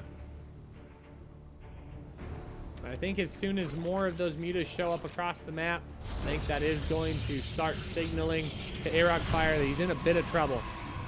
Mutas are going to be able to try and tap that down, but a big blink forward will try and shut those down. But in large enough numbers, mutas will out-trade the Stalkers. But not with Archons in the mix. Archons will make that scary, push that all the way back. And Ghosty maxed out once again, 132 to 73. Look at that army supply difference. Bit of a scary spot. Oh, those mutas. Yeah, get on top of those Archons. Ah! Bit of a bait. But you know, it is what it is.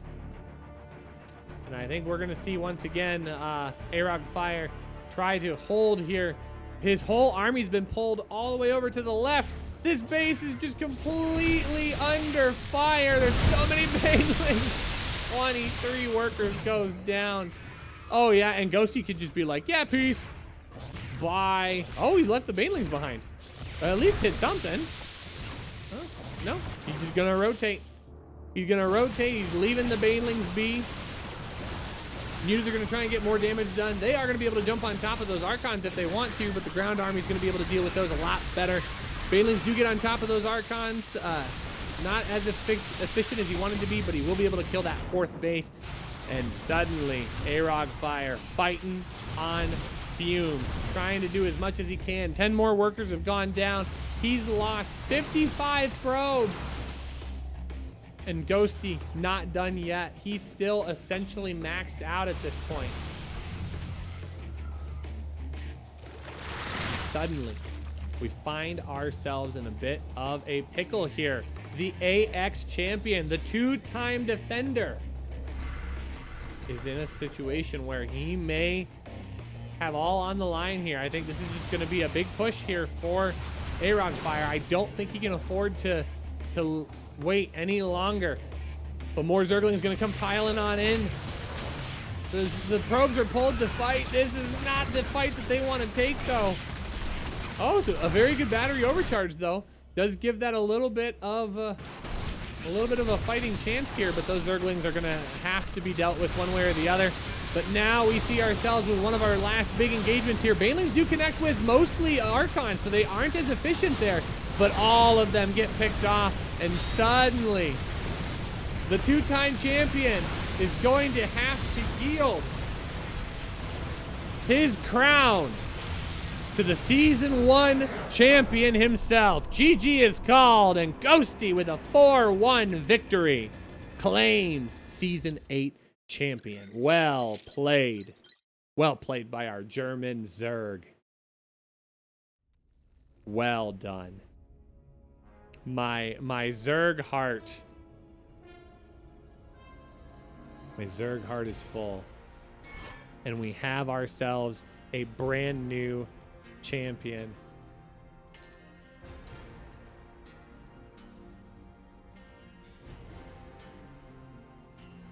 And we are going to hear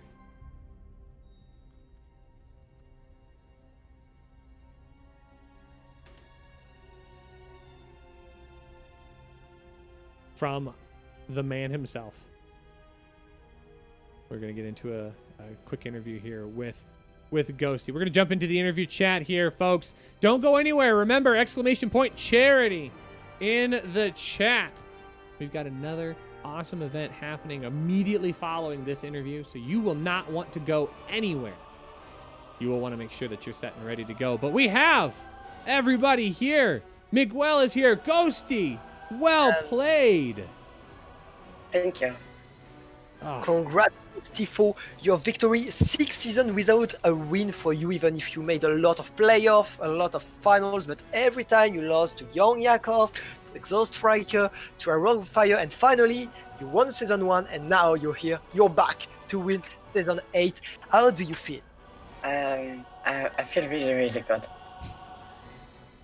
I'm very happy. Yeah, of course you are. Rashid, do you have any question for Ghosty here? Okay, I have to ask Ghosty.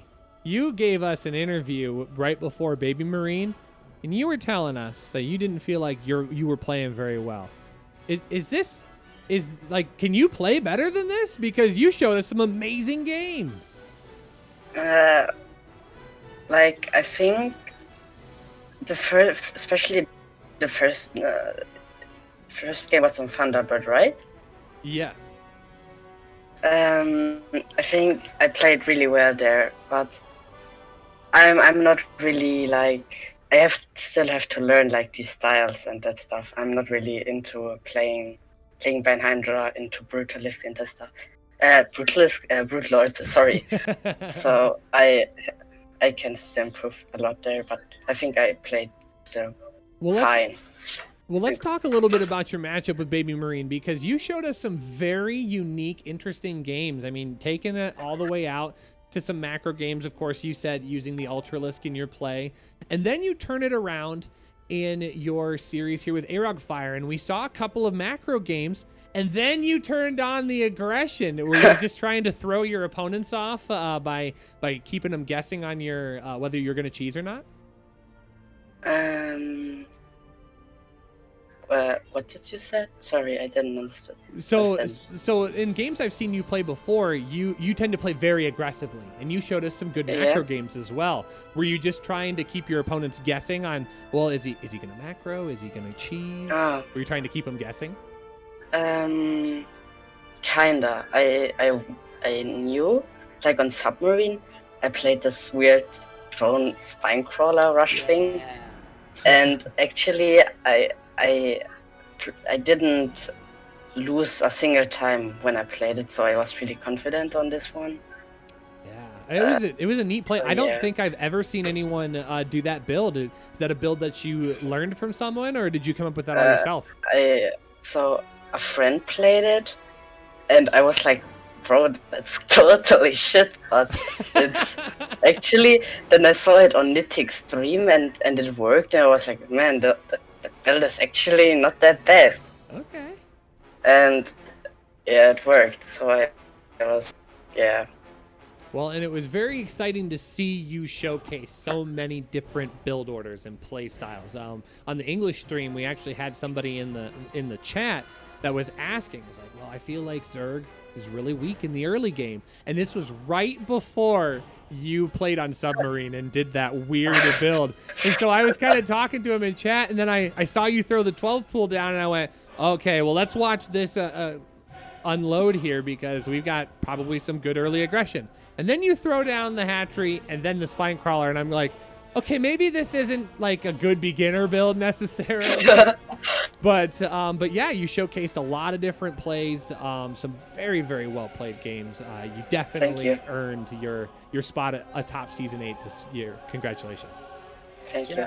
Congrats, we have 300 viewers on the main stream. That's insane. Do you want to say some words about you, who you are, present yourself to our viewers? Sorry, my English didn't understand it. Can you maybe type it and I get it like in the do you want thing translator? and do you want to present yourself like saying Like to- okay. Hello, I'm Ghosty. I'm from Germany. I play Zerg, and I think I played the game since like 3.5 years or something like that. I don't know, but yeah, I don't Okay. know. Okay, great. And I have a last question for you. If another young player is starting to become good and want to be better at the game, do you have any advice you would give to a new player? So I think the most thing as Zerg is to concentrate your things on the queens and on your creep, and like keep your money down. Like that's pretty much what I'll say. But like you should watch your replays and analyze what you're doing wrong. Like maybe with some streamers like high level, like I don't know who, but like Lambo is doing some like analysis, and that's you could do that better and that stuff. So I think that's Okay. you should always do that when you're not playing the game deadlock. I mean, even if you're like really high level, you should do it. But yeah, it's a really good thing, I would say. Okay. Quatis, you had a question for Ghostings. Yeah, actually, I had one just about the creep. We saw, like, in your first series against, I guess it was Baby Marine, I'm bad with names. We saw that you had, well, I don't know how to say that. Well, you had some struggle to spreading your creep, but then we saw in this match against Starfire, it was way better. So did you, like, is it a thing against Terran when you are not trying that hard to, or against Baby Marine specifically, to push the creep? Or did you get that point against Arag? I think for Protoss, it's way harder to like deny the creep because you have like these slow. I mean, you have a War Prism and that stuff, but you can't like Terran stim on the creep and clear it and go fast away. Like the Zerg can defend it way much better, even if I didn't play that great. I think with the creep spread.